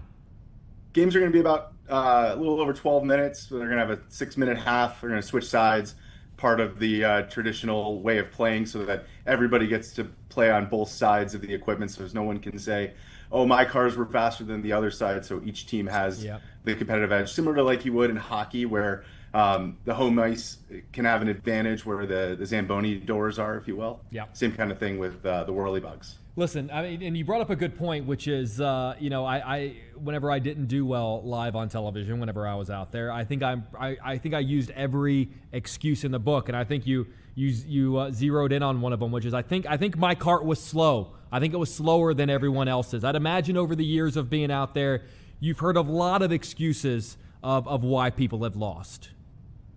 Absolutely, that's a fact. I've also, like you, admitted, oh, my car is slow, or there's other issues that didn't allow for our team to win. Of course.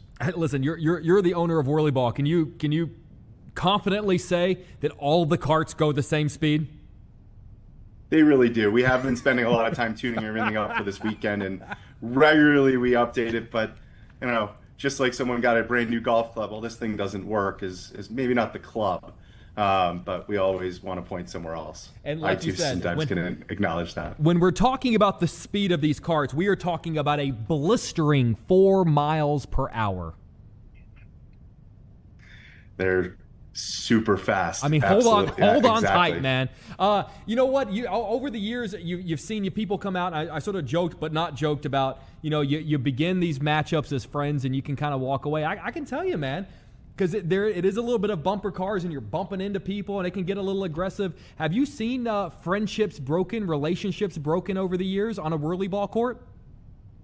I've seen more of them getting improved because they allow them to let out a little bit of aggression, whether it be colleagues or friends or family, for that matter, where they get on the court and they come out a little happier because they got to bump that coworker or that friend that they've always wanted to give a little extra love to. Listen, I'd recommend like a Fox 32 outing, but I just feel like I would look up and just see all the carts heading directly toward me. I'd imagine it's very easy to get targeted on a whirlyball court. Would you agree with that?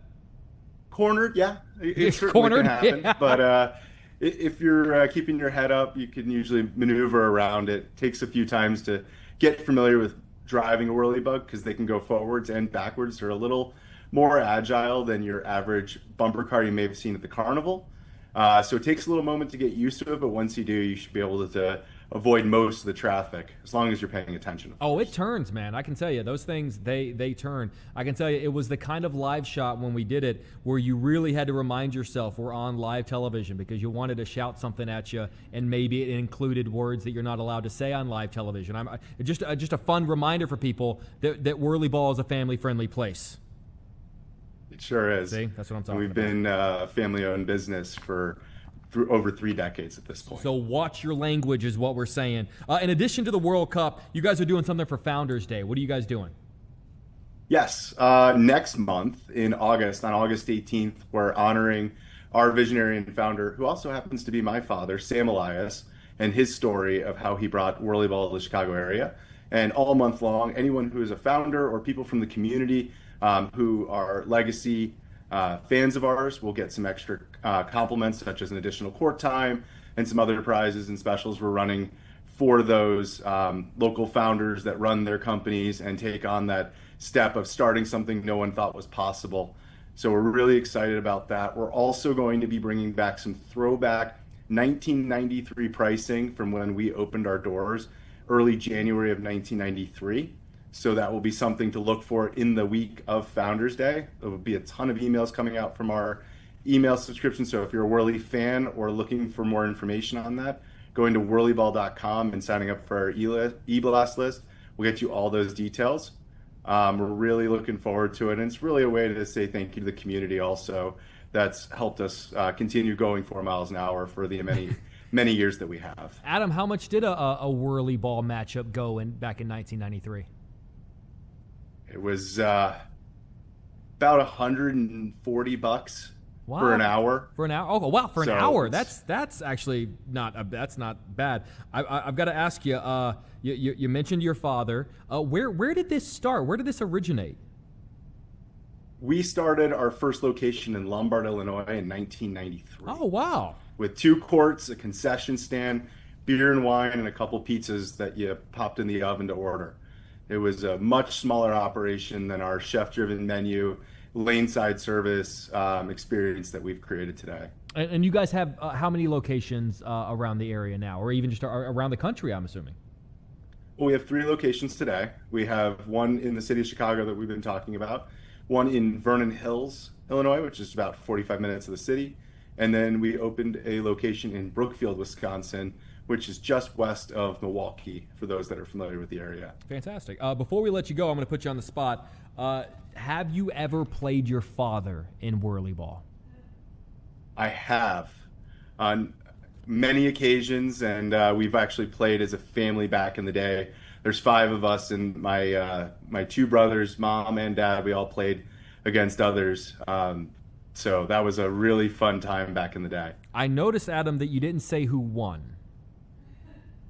Well, I don't want to talk about that too heavily, but I can tell you we did not lose. Fair enough. Listen, we don't want to break up a family here on Chicago Live. Adam, congratulations, man. Like I said, I've been out there many times. You guys, it's an absolute blast. And I tell you what, if you see the Fox 32 outing, inevitable outing, we'll be out there sometime soon. Give me the fast cart. I know there's a fast one. You can say all day long they're all the same speed. On the same team, and we'll have a little fun together. Okay, fair enough. I wouldn't mind. It'll be like old times when we did the morning segments a long time ago. Fair enough. All right, my friend. Good to see you, buddy. And we'll Good see to you see soon. you too. Take Thank care. you. All right, guys. Chicago Live bye-bye. rolls on just about 2:44. We'll be right back. It was fun.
Welcome back to 246 on Chicago Live. You know, for a lot of retirees, they are looking forward to being able to, they've paid into Social Security for years, and they are looking forward to having it finally start to pay them back as they retire and maybe get to sit down and relax for a minute. Though we're now hearing that starting in 2033 that there might be some Social Security cuts, and you're going to be potentially maybe getting less than you thought you were going to be getting. We're going to talk with Jeffrey R. Brown, Professor of Finance with the University of Illinois. Professor Brown, thank you for taking the time. We appreciate you, sir.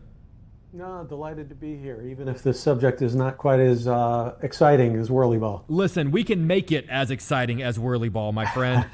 Listen, you start. Yeah, I remember as a kid, you get your first paycheck, and you look at, you're expecting to make a certain amount of money, and it's a lot less than you expect, but you're told by your parents and by everyone around, well, you're paying into all these things, but don't worry, because it'll be there waiting for you on the other side of all of this. I mean, what's going on with these Social Security cuts? Because it's starting to sound like maybe not as much is going to be waiting for us as we thought. Yeah, so first of all, thanks for tackling this subject, because it's a really important one for retirees. So look, Social Security is a really important part of the retirement system in the U.S. It provides inflation-indexed income that lasts for as long as you live. It's a really valuable part of people's planning. The problem is that we've had this Social Security system for many years, and while it serves its function pretty well, we've not really designed a system that is financially sustainable with the current level of benefits and the current level of taxation. And that's largely because the population is aging, people are living longer than ever before, and either taxes have to go up or somebody's benefits have to come down. There's really no other way around it. Unless we just want to try to borrow our way out of it, which has its limits as well. So the statistic that you're referring to, there is this thing called a Social Security Trust Fund, and it's when we all pay our taxes, the money goes into that, and then most of that money goes right out to pay current retirees. And the issue is that around 2032 or 2033, that trust fund is going to run out. Now, that doesn't mean that benefits go away. It means that we can only pay the benefits that are financed by the taxes that people are currently paying at that time. And that means that if we didn't do anything else, there's just not enough money going in to pay everybody their full benefits. And the projection is that it'd be around a 20 to 22% benefit cut. That's if Congress does nothing. The hope is that Congress will do something between now and then so that we can actually decide what mix of benefit cuts, tax increases, and borrowing that we want to have instead. But we've known this problem is out there for many decades, and it's just we've lacked the political will to deal with it. What does Congress need to do in order to have some sort of an impact on this? Yeah, so they need to pass legislation that changes the financial structure of Social Security. And by the way, there's no shortage of ideas out there. We've known about this problem for decades. I worked on this problem when I was in the Bush White House back in 2001. And we knew about it for a while, even back then. So the problem has been around for decades. We've known it was coming. It's just the date is getting closer, and we're now at the point where we need to make some changes. So there's all kinds of options out there. We could raise the retirement age. We could increase the cap on how high up in the earnings distribution we apply the Social Security payroll tax. We could increase the tax. We could slow the growth rate at which benefits are earned. There are proposals out there to say that, no couple should earn more than $100,000 in benefits. We could do means testing. We could change the income tax rate on Social Security benefits. We could finance it out of general revenue instead of just payroll tax. There are literally over 100 ideas for how to do this. None of them are politically popular, because all of them actually require that somebody pay more in taxes or get less in benefits, and who wants to run on that kind of a campaign? Right now we're talking a lot about the people who are going to be potentially starting to pull Social Security in 2033. What does this mean for people who might not start looking at Social Security as an option until 2053 or 2063? Well, that's a great question. And here's the ironic part of the debate. It's always been the case. Social Security and retirement feels like some far off distant thing when you're in your 20s and 30s and 40s. But the younger you are, the more stake that you have in this debate. Because if we do it through increased taxes or debt, you're going to be the generation that's going to have to pay those taxes or that debt. Most policy proposals that have been made in the last several decades have all protected people that are already in retirement. So if we're going to continue that, if we're going to protect the people that are in retirement, and there's a good reason to do that because they don't have as many margins to adjust. If you're 80 years old and you're dependent on your Social Security check, we can't very well come to you and say, well, just go back to work for a little while. So if we protect them, then most of the real meaningful change is going to happen to the workers that are now in their 50s, 40s, 30s, 20s, teens, and even the kids that aren't born yet. And yet the attention paid to the issue is flipped. Most 20-year-olds aren't thinking about this, even though they've got more at stake in the debate. The good news is for those groups, if we enact change and we phase it in over time, they've got more ability to adjust. They can know what their benefits are going to be, and maybe they're lower than what we promised them today, but maybe they work a little longer, maybe they save a little bit more. And those are the kind of discussions we need to have. And it's just unfortunate that we've waited this long to address the problem. Well, to that point, this is about 6 or 7 years away, but you said we've known about this for decades. So if someone is starting to think, well, that's around the time frame where I am going to be pulling Social Security, what's a better piece of advice? Hope that Congress does something to help solve this issue, or maybe just start putting money aside if you are counting on a certain amount of money around that time in your life? Sure. No, it's a great question. The first thing is there are some myths out there about Social Security, and I think those myths are not very helpful to people. So first of all, even in the worst case scenario where Congress does absolutely nothing and benefits get cut, people are still going to get like 75 to 80% of the benefit that they're projected to get. All right. So it's not that Social Security is going away. Bankruptcy does not mean that you won't have anything coming in. So I think we need to take those kind of like scary ideas off the table. Having said that, a 20% benefit cut is still pretty substantial. So how do you prepare for that? Again, I think if you're in retirement, very close to retirement, you're not going to see those kind of cuts. Or if you do, because Congress failed to act, they're not going to last that long. But I always think it is a really good idea for people to be saving more, right? If your entire retirement plan is built around Social Security, even if there's a small risk that those benefits could come down somewhat, it is wise on your part to save some more. If you're lucky enough to have an employer-provided plan like a 401k or a 403b, if you're not already maxing it out, maybe contribute more to that. If your employer offers a match, then you get some extra return from the fact that they're going to contribute as well. Maybe you think about adjusting your retirement plans a little bit. I mean, even just delaying a few extra months or an extra 6 months or a year can make a big difference, because not only have you earned another year of income, but you then have one fewer years of retirement that you need to finance. So I think the problem is manageable if you plan for it. Now, what's the exception to this? I think there's a real risk that higher income people that, make a lot of money and arguably could afford to see their benefits cut, I think that's the group that's probably more at risk of seeing their Social Security benefit cut. The good news is they do have more options. If you're a high income person, it's generally easier for you to save more. You've generally got other options besides Social Security. We mentioned off the top of the segment that you are a professor of finance with the University of Illinois. How has how you teach your students about Social Security evolved over the years? Like you said, there to some degree, this is a thing that we knew was happening decades in advance, but obviously these are things that are constantly changing. The circumstances are different today than maybe they were 10 years ago or 20 years ago. Is your approach toward your students different than it was 10, 15 years ago, or is it just little tweaks here and there, or is it stayed the same? In some ways it is. I mean, on the economics of it, the fundamental principles are still the same. That you either, it's like filling a bathtub with the drain open. It's like you either got to turn up the tax revenue that you're pouring into the tub, or you got to slow the rate at which the money is draining out of the tub. So that hasn't changed. What has changed is the fact that as we get closer and closer, we kind of have some fewer options on the table. Like if we had really addressed this back in the Clinton or the Bush administration, both presidents had made a somewhat serious attempt to address it, and we didn't. If we had done it back then, we could have phased in changes very gradually. It wouldn't have been very disruptive. Now we're getting closer to where the options just aren't as good.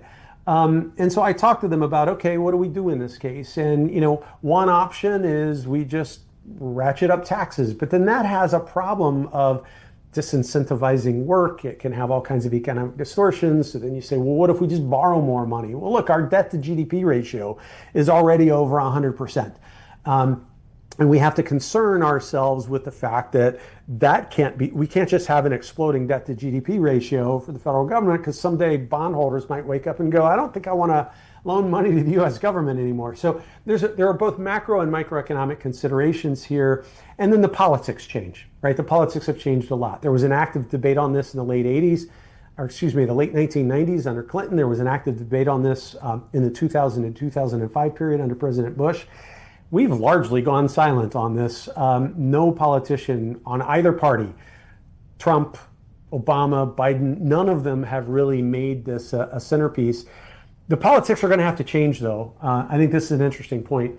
Senators who are elected for the first, for a new 6-year term, November of this year, are going to be in office when the trust fund runs dry.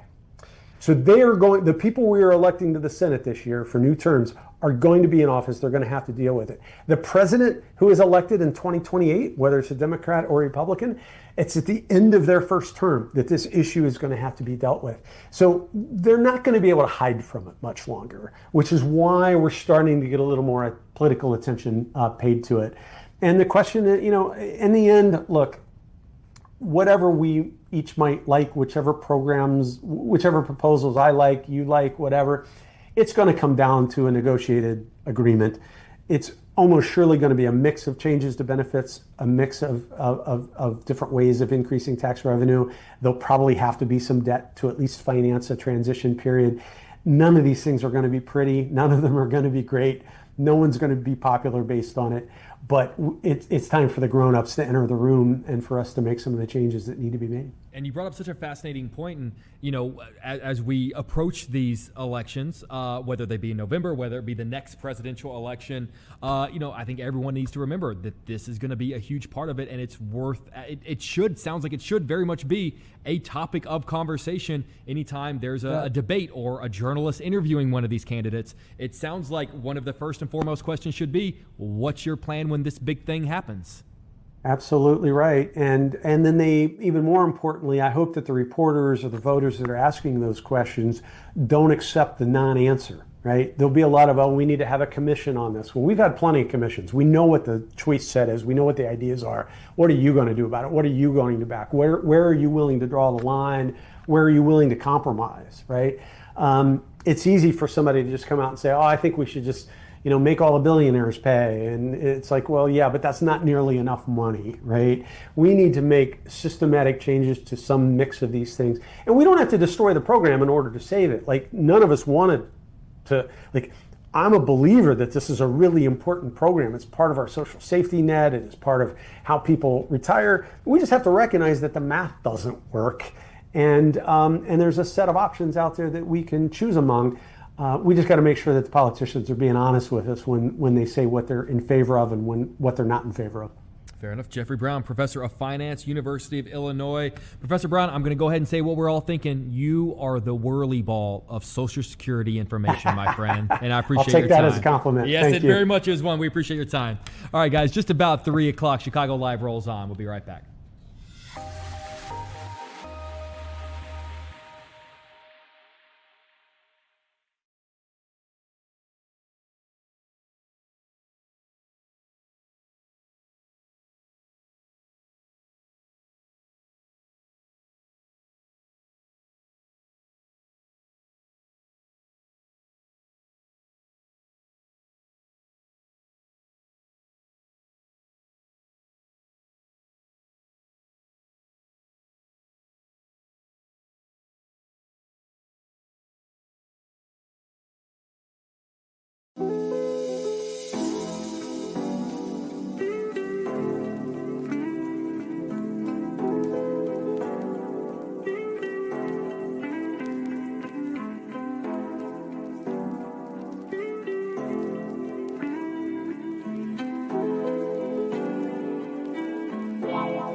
Welcome back, 302 on Chicago Live. When you come back from commercial break and you hear two guys laughing, that's usually a sign of two things. One, they like each other. Two, it's probably myself and Mark Strell cracking jokes in the commercial break. Wow, it's amazing. The two things. The two things, and how Yeah. often. Mhm. And you know what? People can see that a little bit more on Saturday and Sunday if you want to tune in.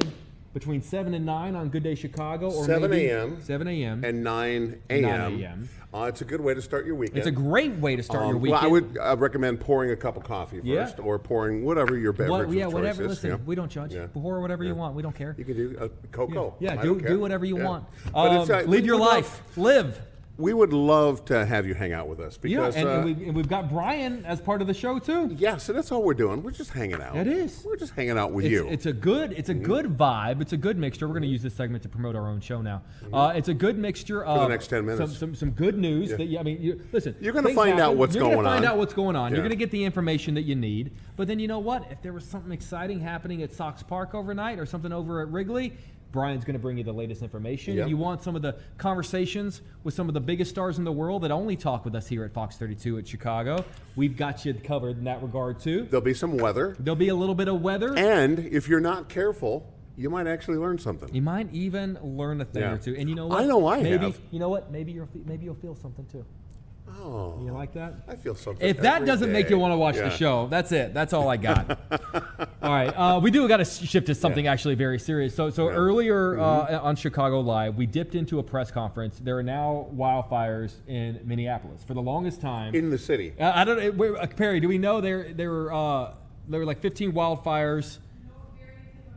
Very tip of Minnesota. Very tip of Minnesota. Yeah. And so they brought in for this press conference a meteorologist to talk about the impact that, I mean, it sounds like it would be common sense, but it's an important reminder how big of an impact weather plays in something like this. You know, in every fire planning office and every fire team, there is at least a meteorologist, if not a team of meteorologists, because they're forecasting, you know, they're giving the data to the firefighters, obviously which way the wind's coming, what the relative humidity is going to be like, chances of rain, and very specifically if there's going to be any wind shifts during the day, because that is what the firefighters on the ground are, you know, they're putting their lives literally on the line for our environment, for our national forest, for forest land. So if you have a wind shift line, that can be deadly, as we've seen not that long ago. And, you know, just like you guys are able to forecast the weather in advance, you know, this smoke that's impacted us for the last 36, almost 48 hours. It didn't sneak up on us. Like you guys, I mean, you guys warned us that this was coming, that this was heading our way. Well, you know, last I checked, which was yesterday, you may have an updated number, but there were at least 820 forest fires that were in Canada, and we had about a dozen or so as of yesterday in Minnesota. So yeah, when you have that many fires and you get so much smoke banked up in the atmosphere, it doesn't take, it does take a little shift in the steering currents to bring that from Canada down here to Chicago. Now, we would love to have, the predominant wind around here is out of the southwest, dragging up to the northeast. We would like that to happen right now and push it all the way up north to the Arctic Circle or some other place where it's not populated. But, you know, during the summer, we get into kind of some domes that set up. We get into the dog days of summer where there's not a lot of steering currents pushing that around. And then, obviously, when they do push it down here into Chicago or into the United States, sometimes it can hang out for days. To that point, you know, we've been talking about, it's looking like, I mean, even just, not just since we did the show yesterday, since we've started the show right now, the clarity in which I can see, I know you guys can't see it at home, but right now we're looking south at a lot of the high rises in the South Loop. The clarity that we can see those buildings compared to even when we started the show 2 hours ago is pretty significant. Improving? Improving, yes. Yeah, you'd say it's moving out? We are under that air quality alert until midnight tonight, was the last I saw when I just checked a few minutes ago. So yeah, I think the general trend will be improving, but there are additional waves of smoke that will be coming down. Now here's the thing that's kind of, to me, a little bit of a kick in the seat of the pants. There's so many fires going on. We're going to be talking about the threat or potential for smoke all the way into fall, basically. Because just the dryness of, now does that mean, I mean, yes, we're talking about this clearing out and getting all of this smoke out of here. But does it stand to reason that if the right weather conditions sort of occur, that the smoke could just come right back? We could be right back into it because we still have those source areas. The forest fires still are feeding smoke and particulate matter into the upper atmosphere or into the atmosphere all the time. So again, it's when we get these wind currents that shift and bring them down from Ontario, where I think most of the fires are, into northern Illinois, that's where we run into the problem. So as long as we have, think about it as having a smoldering campfire in your backyard. And so you're out there having a campfire, you go to put it out, it's still smoking a little bit, but the wind is blowing away from your house. But then you decide to go in and go to sleep upstairs on the second floor. The wind shifts, and all of a sudden it's like, where'd all this smoke come from? It's coming from your campfire that's out in the backyard that, you know, it's still smoldering. And again, the wind might kind of shift it away a little bit, but then it can whip it right back in, you know, the next day. We've been talking a lot about these fires in Canada, but with sort of the dry conditions that we've had, should we be at all concerned about any fires happening in our area? We don't have an imminent threat. You know, when that happens, a lot of times there'll be a red flag warning that goes up. But right now, you know, we've had quite a bit of rain. I mean, obviously it's been very hot. It's been dry over the last couple of days. But we'll have some showers and thunderstorms today. And, you know, for the most part, our woods are... I mean, they can be dry, but if you look around, most people's grass is still green. It's not like it's burnt up or brown. So I would say there's always a threat of fires for someone who, you know, in a situation where they are careless. There's always, if there's some dry tinder around, which we can find that virtually anywhere, but we don't have the same set of circumstances that they do necessarily up across Ontario. You and I have talked about this. You are a man of nature. You get out there and you camp. You make me sound like I run around in my skivvies. No, I was bragging about you. We had this segment last weekend about hiking, and I mentioned the hierarchy of hikers. That I get out there with my my fake tan and the hair gel and everybody. When you're out there legitimately. Like you're a man. That was a long way of segueing into. Are you seeing people out there be precautious? Yeah, well, no doubt, and you know, especially now with the poor air quality, you really don't want to be doing a lot of strenuous stuff outside. You know, I always say it's kind of like smoking a couple of cigarettes. Yeah, so, that's what they said. Yeah, right? Yeah. So if you don't smoke, don't start now, based on the atmosphere. Right? Yeah, no joke. Yeah. All right. Obviously, this is in terms of weather, the story that's impacting most people right now. But a lot of people still want to know. Listen, it's Friday afternoon. I got weekend plans. Smoke's on the way out. What can they expect over the next couple of days? Well, here's a look at the forecast, and we do still have some warm conditions. Although here's the good news. Look at that trend. There's some 70-degree readings in there, and we are still barely, Mark Stroh. Well, there's still just 70s. Barely. And here's the also good news. We're into the 60s for overnight low temperatures, which is kind of gives us a little bit of a sweet spot there. Now, again, we're looking out 6-7 days, but look at those numbers as we go Tuesday night into Wednesday. 64 the overnight low temperature. Now, again, those are temperatures here in the city. In the suburbs, I think we're going to see some upper 50s, especially as we go Wednesday into Thursday, which the official number at O'Hare would be 61 degrees. And you see some sunshine in there. So the trend for that dome that brought us all of the heat and the humidity, I think, is going to begin to break down even as early as Sunday. Look at that Sunday, temperature of 85 degrees, which, again, 85 still seems warm. Monday, 88 is still warm, but at least we're getting into the 60s during the overnight hours. And not quite, even 6-7 degrees makes a difference, especially when you're talking about, 85 versus 94. Absolutely. And, I'm looking at those lows, and I just keep thinking that's good dog walking weather. Your dog will appreciate it. Our dogs...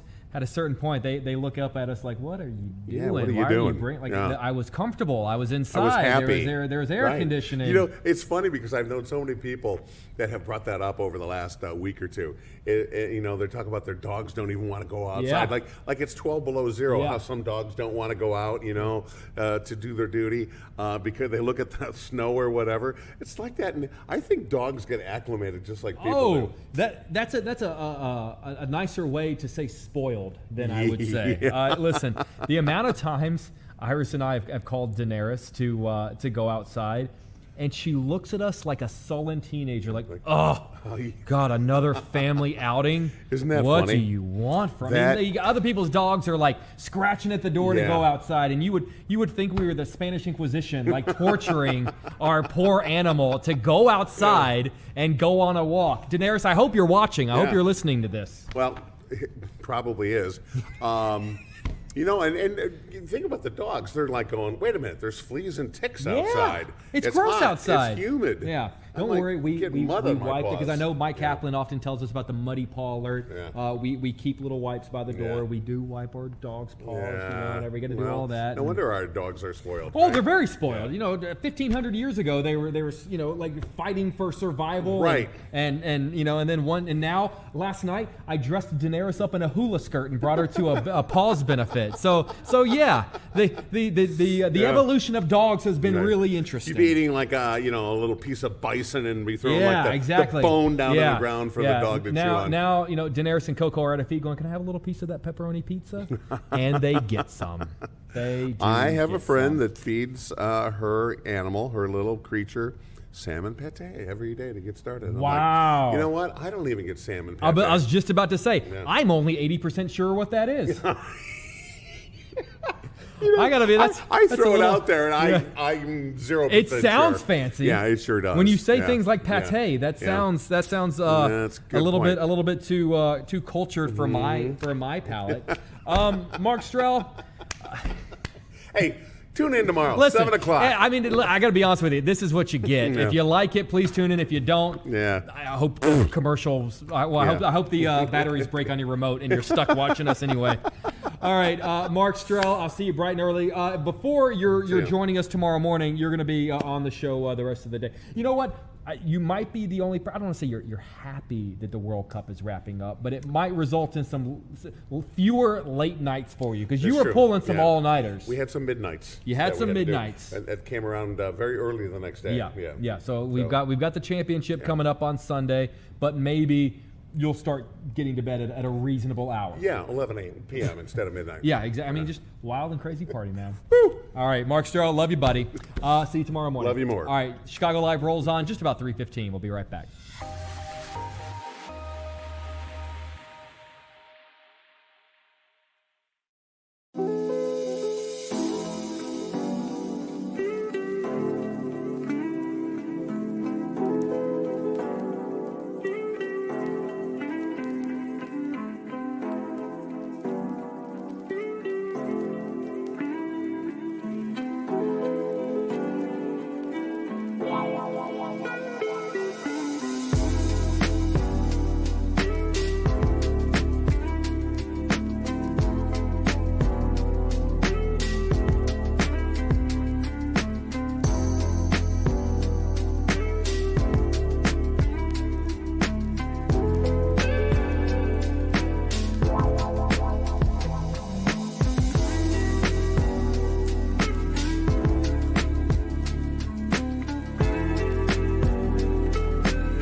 Welcome back, 317 on Chicago Live. We're going to return to the topic of conversation at hand that everybody's talking about over the last 36 hours, which is, of course, this blanket of smoke that luckily looks like it's starting to clear out a little bit, as Mark was saying, but was very much affecting all of our lives yesterday and even into today. And you know what?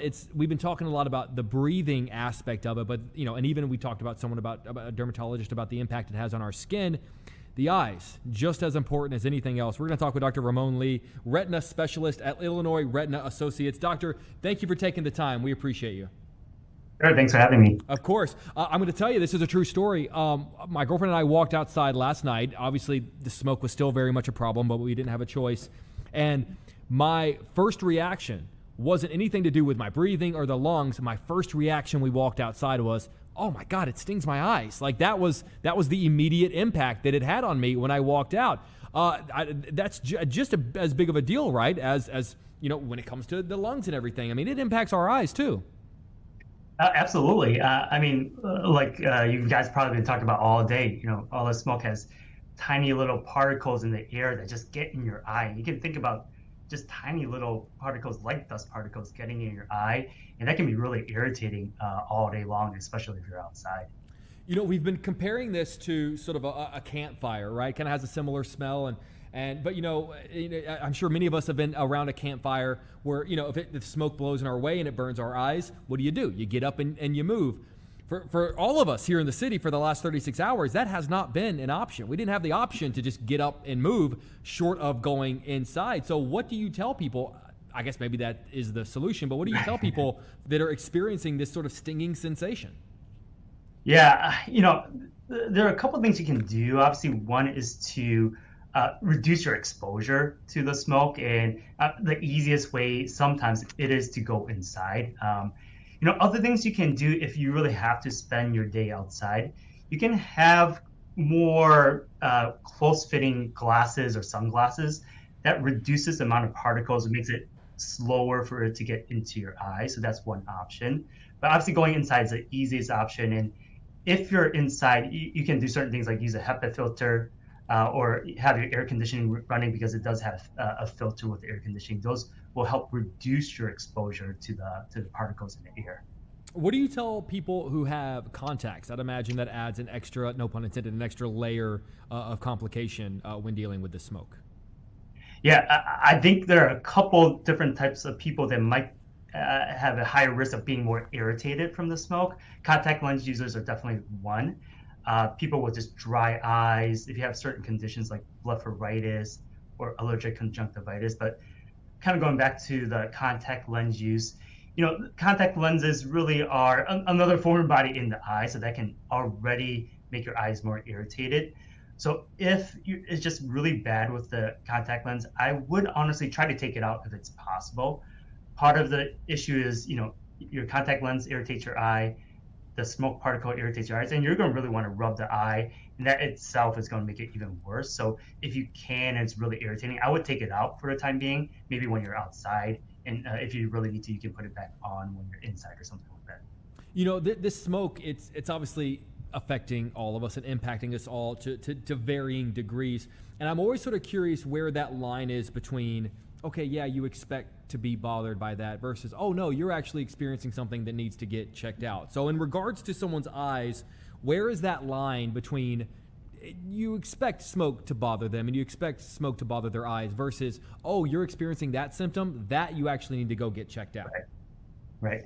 Luckily, if it's mostly from the issues with smoke, it's a temporary disease or temporary problem. So kind of mild symptoms of irritation, redness in the eye, some on and off blurred vision. Those are, I wouldn't be overly worried about that something in addition to the smoke is going on. Things to really watch out for are if you really have significant vision loss, the pain is pretty bad in the eye, certain things like that, then I would kind of seek more care because we should not expect that from the smoke in the air. We've been talking about the equitable comparison that everyone's making in regards to the smoke in our lungs is, oh, by being out in the smoke this long, you have smoked X number of cigarettes or how, whatever the number is. And obviously smoke has long-term impacts of it and effects on people. Is this, let's call it 48 hours of this sort of smoke coverage over our area. does it have the ability to have a long-term impact on our eyes, or is this just something that's going to be annoying for a while and then it'll be okay? Yeah, I would say generally this should be a short-lived problem if you have a problem. Luckily, in your eye, the eye is really good at wanting to keep the eye lubricated and flush out any type of foreign bodies or foreign substances in the eye. So your eye is just really good at that. Now, I would say things that become more of a longer lasting issue are, many times your eyes are irritated. There's a lot of rubbing in the eye. You can get other issues that are not exactly related to the smoke, like corneal abrasions. That's like a scratch in front of the eye that can last a couple days, a week or two. But if it's just from the smoke, luckily with the eyes, it's pretty resilient and should not be a long-term permanent thing. Doctor, I a couple of years back, my dog accidentally scratched my eye. And at that time, I kind of thought, well, that's annoying, but okay, fine, went about with my life. And literally, we're talking about a span of years. Over years, I kept noticing, it kind of bothers me, but okay, the next day it's fine, so I'll let it go. And finally, it got to a point where I would go to sleep and would have a tough time waking up and opening my eye. And I ended up going to an eye doctor who basically said, why did you wait so long to come in? Like, you should have had this looked at a while back. Eyes are not something you want to mess around with. And this feels like a good opportunity to remind someone that, if you have an issue with your eyes, worst case scenario, you go to an eye doctor and they say it's fine. But you know what? Maybe you might catch something that people need to be made more aware of. I completely agree. Part of it is, this is our job, right? If you have an issue, it's hard for people who don't know about eyes, deal with eyes every day, to know, is this serious? Is this not serious? And like most of medicine, it's always better to catch it early, and if it needs treatment, treat it early. So if you're worried, give your local eye doctor a call. I'm sure they're going to be happy to take a look. Again, like you said, best case scenario, they take a look and nothing's going on. Obviously, hopefully it's not the worst case scenario, but if something's going on, it's always nice to catch it early. Whenever you talk with different doctors about different things, oftentimes you'll hear very common tips. You talk to a dermatologist and they say wear sunscreen. You talk with a dentist, they say floss and brush teeth. If you're talking with a retina specialist, if you're talking with an eye doctor, what are sort of those common tips that you tell people 1,000 times, whether they listen to them or not, they still need to know to do this thing? There are a few things, kind of common things that go on. I think there's a general sense that, if going back to the smoke issue, lubricating eye drops or artificial tears are really helpful. And I think many times, even for myself, we want to try to avoid using any type of medication like artificial tears. And, I'll just tough it out. But, all these medications are very safe and many times are very helpful. So especially for the topic like today, if you're looking to use artificial tears to help with your eyes, use them. They're not going to, there's an extremely low chance it's going to be harmful. And other kind of just public safety things, contact lens is a big issue. Pro tip, don't sleep with your contacts, have great contact hygiene, always great for your eyes. Is there such a thing, you mentioned sort of the eye drops, as overusing them? I know some people that just kind of keep them, right on their desk in the same way they do mints or gum. And, I feel like every 15 minutes I see them sort of doing that. And I always think, do you give your eyes a chance to do it themselves? Can you overuse those things, or is it just fine and I'm being nosy in other people's business? Depending on the type of actual artificial tear you're taking, the ones that you can use pretty much as often as you want, they are preservative free. So some of the eye drops, just to have a longer shelf life, they have preservatives in there. The ones that do have preservatives, you don't want to overuse them, so you follow the recommendation on the bottle. Typically it's 4 times a day. But if you get the preservative free ones, which are usually the individual packets, you can use them as frequent as you want. Now they don't keep as long, but those you can use honestly every 10 minutes, 5 minutes if you wanted to. And Doctor, where are you guys located if people want to come out and pay you guys a visit? We're all over the Chicagoland area. So we're part of Illinois Retina Associates. So we're up all the way to Libertyville, south as Orland Park, east as Munster, Indiana. So obviously if you need anything, give us a call. All right, we appreciate it. Dr. Ramon Lee, retina specialist at Illinois Retina Associates. We appreciate your time today, my friend. Take care. Sure. Thank you. All right, guys. Chicago Live rolls on just about 3:27. We'll be right back.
Welcome back, 329 on Chicago Live.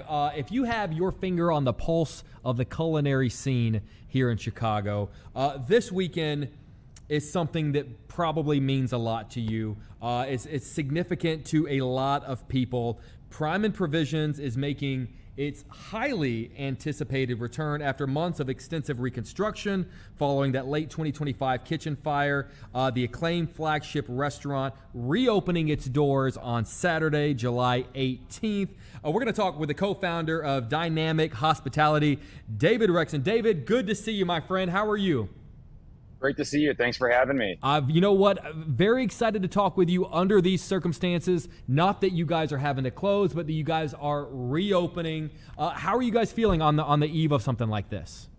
Oh, we're so excited. We cannot wait to reopen our doors. You know, we've been closed now for about 8 months, and we've had 150 staff members just waiting to get back to work. So we are thrilled and excited.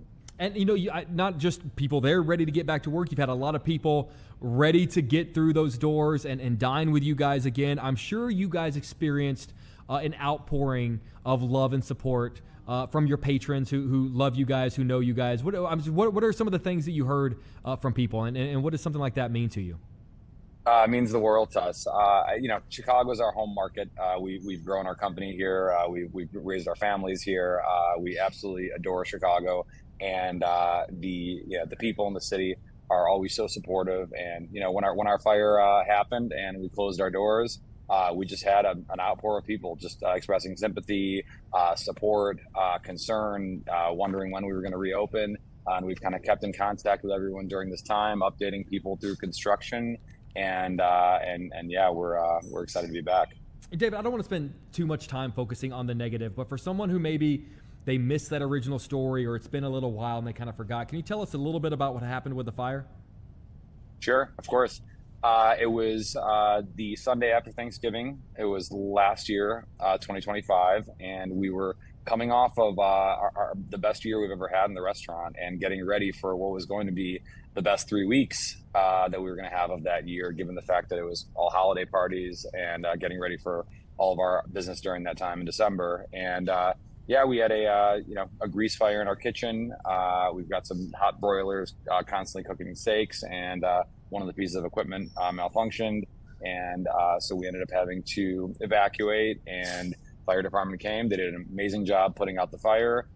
But in the progress, there was a lot of damage to the building, and luckily no one was injured again. But we had to really rebuild the restaurant from the ground up. And to that point, you guys are back. So whenever you are, I don't want to call this, given an opportunity, but you can compare it to our own city, right? We're the second city because we were able to rebuild.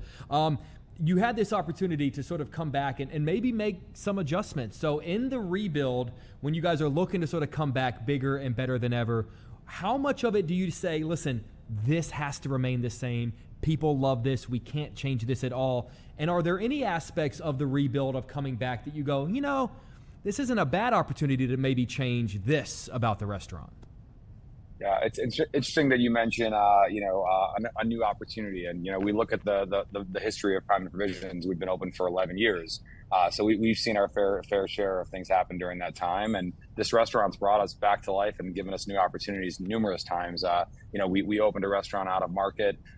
It didn't do as well as we'd liked. And then we opened this restaurant and felt the love from Chicago. And then the second time around, coming out of COVID, this was one of our first restaurants that we were able to reopen during the pandemic and have people out on the patio. And we kind of remember, feeling what it was like to serve patrons again. So we've been blessed with a couple opportunities in this restaurant where it's really brought us back to life as a company.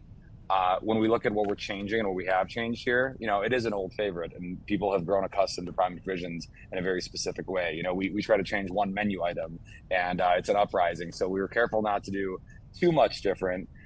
We really focused on picking new finishes that were similar to the old. Obviously, building the restaurant 11 years ago, a lot of those things aren't available anymore. So we were careful not to mess with the actual floor plan and the flow of the restaurant. But we brought some new finishes in, new booths, new chandeliers, new lighting. LED lighting wasn't a thing, 11 years ago when we opened the restaurant. So the lighting plan is much better. And just really nice, lush, opulent finishes, brand new kitchen, new equipment, and yeah, just a major upgrade. The average lifespan for any restaurant is under 5 years. It is a very difficult industry to not just survive, but to flourish, to succeed in. You mentioned you guys have been around for 11 years, which is more than twice the average lifespan of any given restaurant. So I want to give you an opportunity to brag about yourself for a second. What is it that you guys are doing right that you were not able to just blow through that initial hurdle of getting past the first 5 years, but you're able to double it, burn down, and then literally come back because the people wanted you back so badly? Thank you very much for saying that. I'll tell you, I think it's, it sounds cheesy, but a lot of it is our team, our staff. We have dozens and dozens of people that have worked in this restaurant since day one. And so they've gotten a lot of reps in of making the food, of dialing in the consistency, of meeting regulars. There's a ton of people that work in our area. They're coming to Prime Divisions 2-3 times a week. Some of our guests have made up their own menu items. So it's really, we've developed a lot of regulars, a lot of kind of consistent clientele over the years. Prime, we were the first of the game in kind of this all natural, no hormone, no antibiotic beef program. So when you look at our beef, we pick one provider. They never get any hormones, never get any antibiotics, more humanely raised. The product ends up being far superior, and we serve it simply. It's on a plate. We've got a little grass-fed butter and some finishing salt, and really, I think that recipe has withstood the test of time. So I think it's a really good combination of regular guests and a strong team that really cares about the restaurant and kind of a unique product. Well, you mentioned the team, and I kind of want to sort of chase that a little bit because, I had the great pleasure. I waited tables for a long time at a restaurant. And I always tell people that was the most important job I've ever had. The things that taught me, it was a very difficult job, but it was also one that I think everyone should experience in some form or fashion at some point. Can you sort of talk about, and again, I want to give you the opportunity to brag about your staff for a second. Obviously, I've never worked at Prime Provisions, but I would imagine what it takes to work there, whether you're a server, whether you're working in the kitchen, whether you're working sort of the front of the house, whether, whatever the case may be, the amount of effort it takes to pull off a successful restaurant. Let's talk any restaurant. It's a good reminder to be maybe just a little kinder to some of the serving staff because the amount of work they're doing, to use a tired metaphor, it's like a majority of the iceberg under the surface of the water. Absolutely. I mean, I say it to anybody that's younger. whether you work in a restaurant for a week or you make it your career, you should work in a restaurant once. It teaches you probably a myriad of skills that you will never learn in any other industry. You know, humility, thinking on your feet, problem solving, people skills, things that are just so important for anything that you end up doing, whether it's in restaurants or anywhere. You know, we're blessed with a really kind clientele. People are really supportive, and they enjoy the restaurant, and they genuinely are kind of rooting for its success. So that makes it easier for us. But yeah, it's a hard job. I mean, we're serving up to 1,000 people in a day, and you can imagine what it's like to work the grill and put out hundreds of steaks.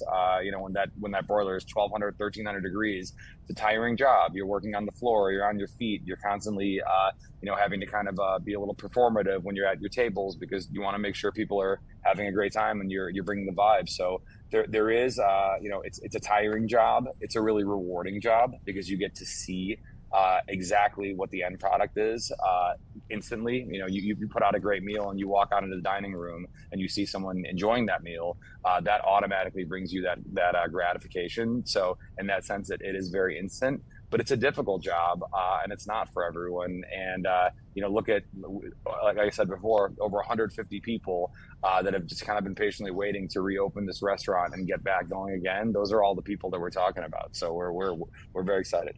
Excellent. Listen, man, I'm going to put you on the spot for a second, if you don't mind. Do you have the ability, I don't know if you're on a laptop, to maybe just pan around? Can you show us maybe a little bit, give us a little preview of what the spot's looking like? It would be great if this was a background and not really my the restaurant, but luckily it is the restaurant. So I'm gonna give you a look. It's not ready yet. The tables aren't sat. There's no tablecloth, so don't judge. But this is kind of what we're. Oh my God, I'm judging. My God, the lack of tablecloths. I know. It looks incredible. I'm sorry. We'll get them on right away. I promise. It looks amazing. It looks fantastic. Are you happy with it?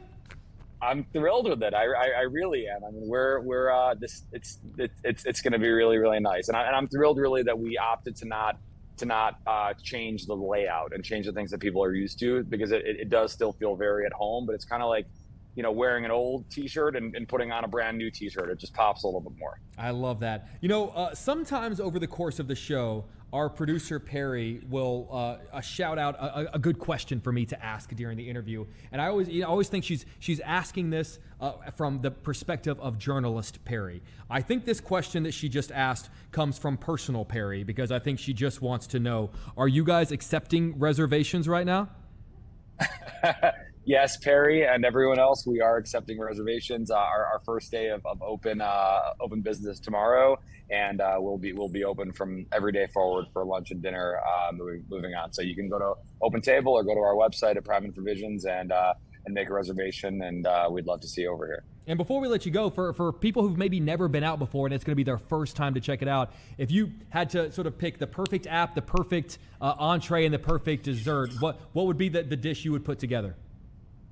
All right, so I'll tell you about some of the staples, which haven't changed, and maybe a couple new things if you know the menu really well.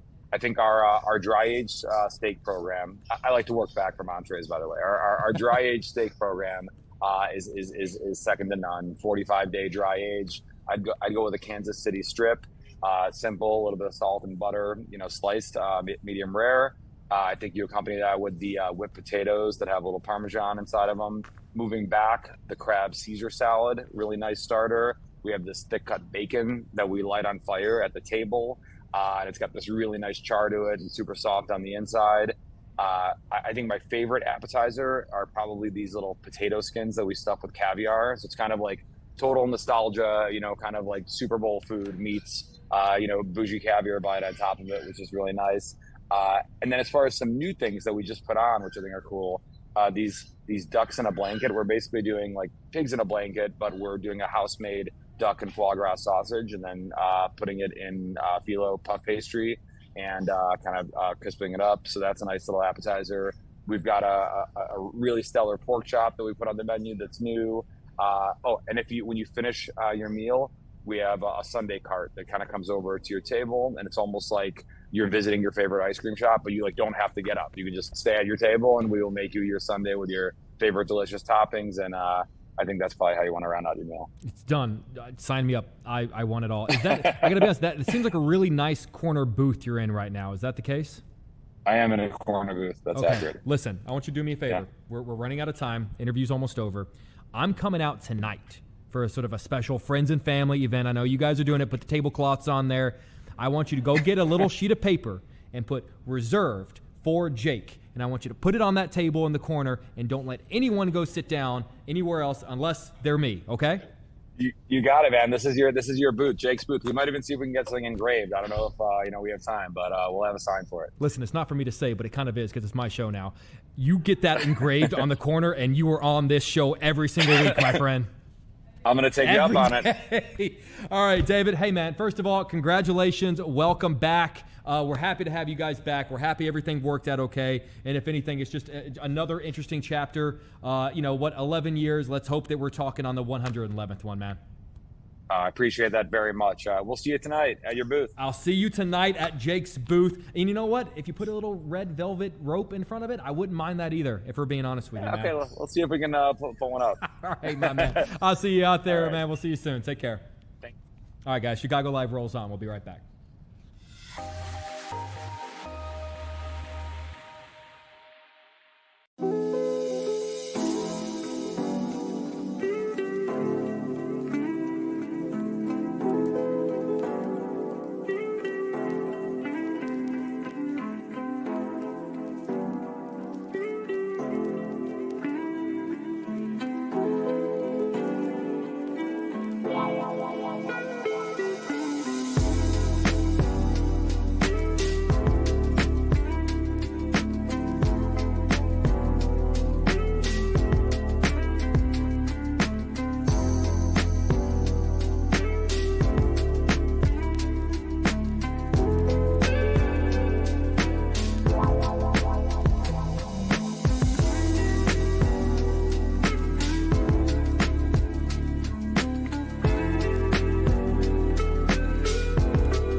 Welcome back. 3:55, just about 3:45, just about 3:46 on Chicago Live.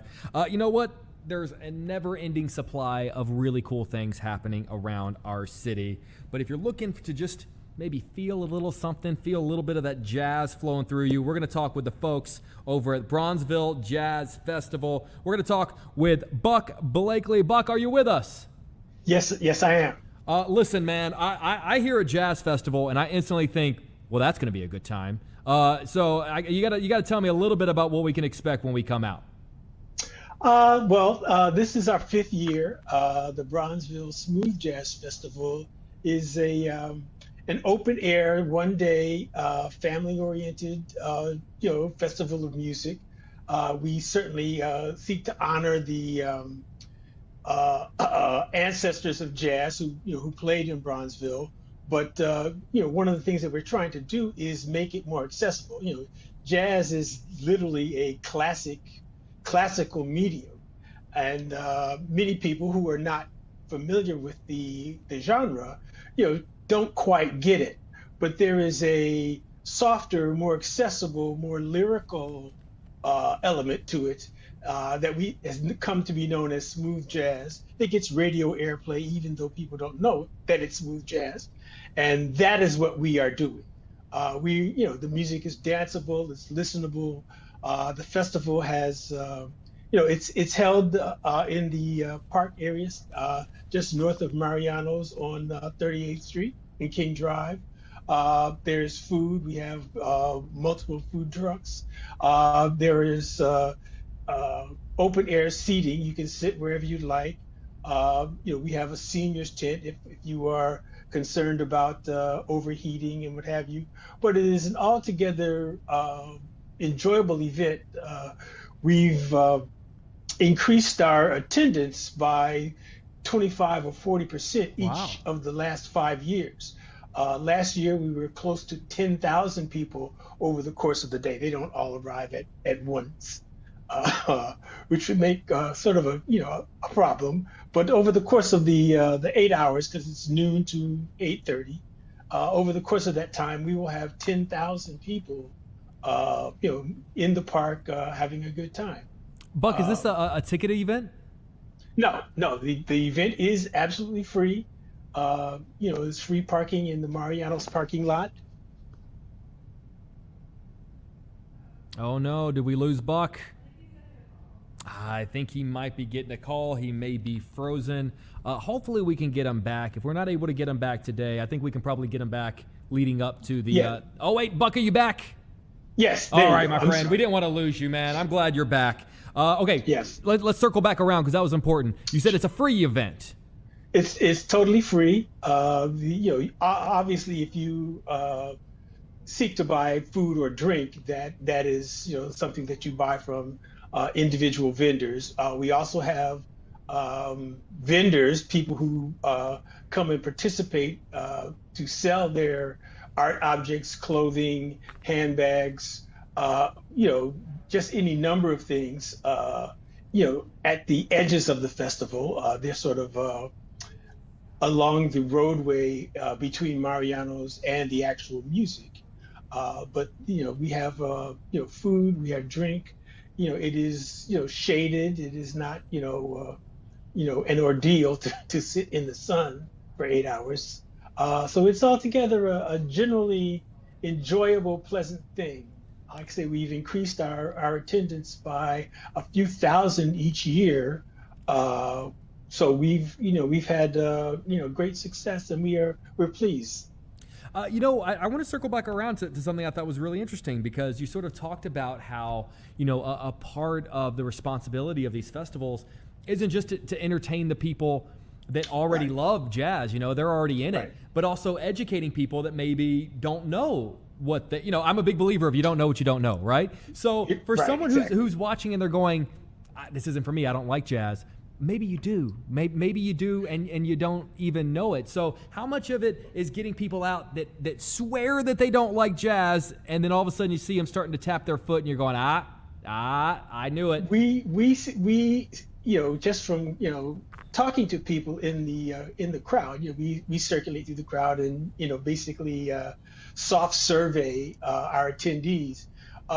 Probably a few thousand people were driving down King Drive and heard them and decided, what is that? And they pulled over and they attended and they stayed and they came back next year. And that's a significant part of the crowd that we receive. In addition to education, we have one of our MCs is Dr. Ballandur. And she's a psychiatrist and a medical doctor, and she discusses mental health things periodically, not in a preachy kind of lecture way, but just as a conversational thing as part of our instrumental breaks when the musicians are changing the stage. So we have education, mental health education. We have educational institutions who have booths. We have a violence prevention booth. The people who run some of the violence prevention efforts in Chicago have a booth. So it's much more than just music, sit down, have fun, eat some food. There's education, there's art, there's so many things, and I think that's why it grows. Everyone who comes, universally reports that they had a wonderful time. So we just like everyone who might be in the vicinity to come out. It is from 12 to 8:30. It is totally enjoyable for most people. I'm going to go ahead and say for all people, Buck. For all, sure. Listen, Yeah. we got just about 2 minutes left. For someone, like I said, we want people to go out there, whether or not they think they like jazz or not. But if you were going to tell someone, if you said, listen, you're going to like jazz, throw on this record, where do you start? Do you start with Duke? Do you start with Louis? Do you start with Miles? Do you start with Mr. Coltrane? Where do you go? No? That's graduate level. Oh. You don't start with a graduate level course. Fair enough. Trying Where to do you teach start some- then? Right. You start with something that you might have heard on the radio. Start with anything by Grover Washington. Grover Washington's music is all through the film industry. You'll hear it on many in the background of many films.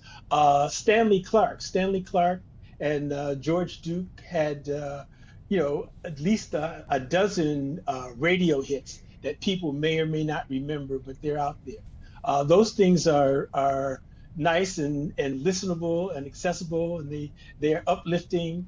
That's where you start. You start from where you're at.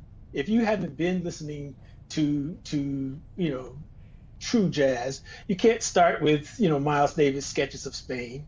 You're saying if you've never played basketball, don't start with Michael Jordan.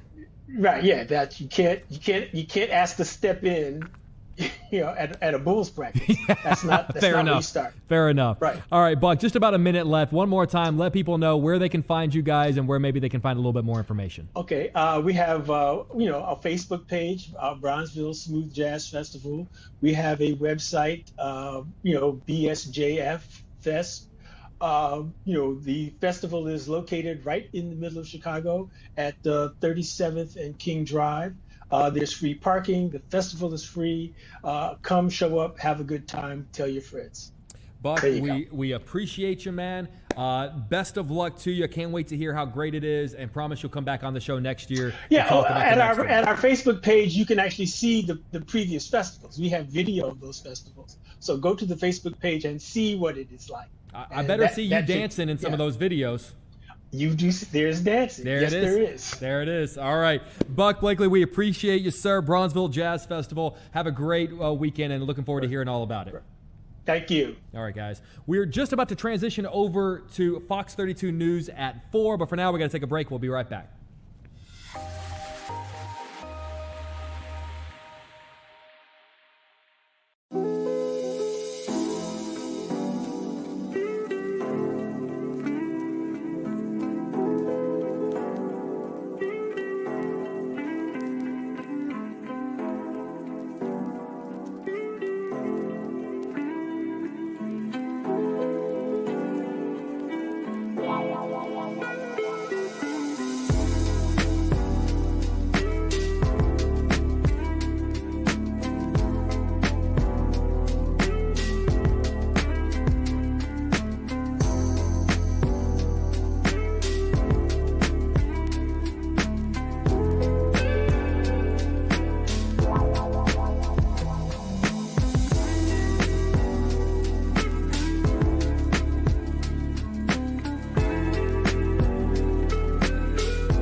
welcome back. You got just a little bit of a preview of what they have coming up at 4 o'clock.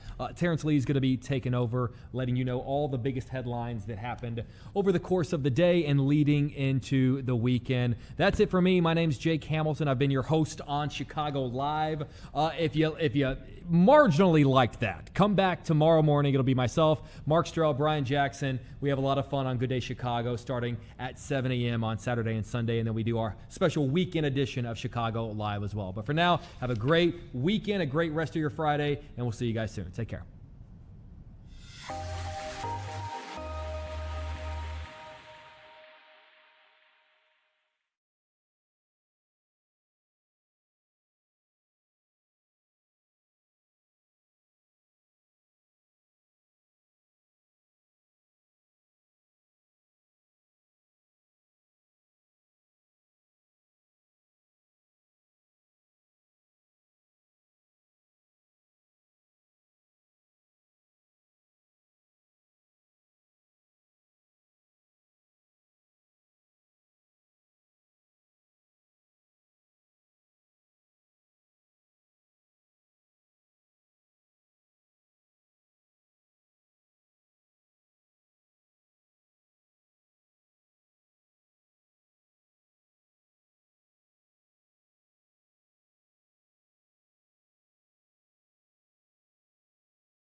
From Chicago, this is Fox 32 News at 4.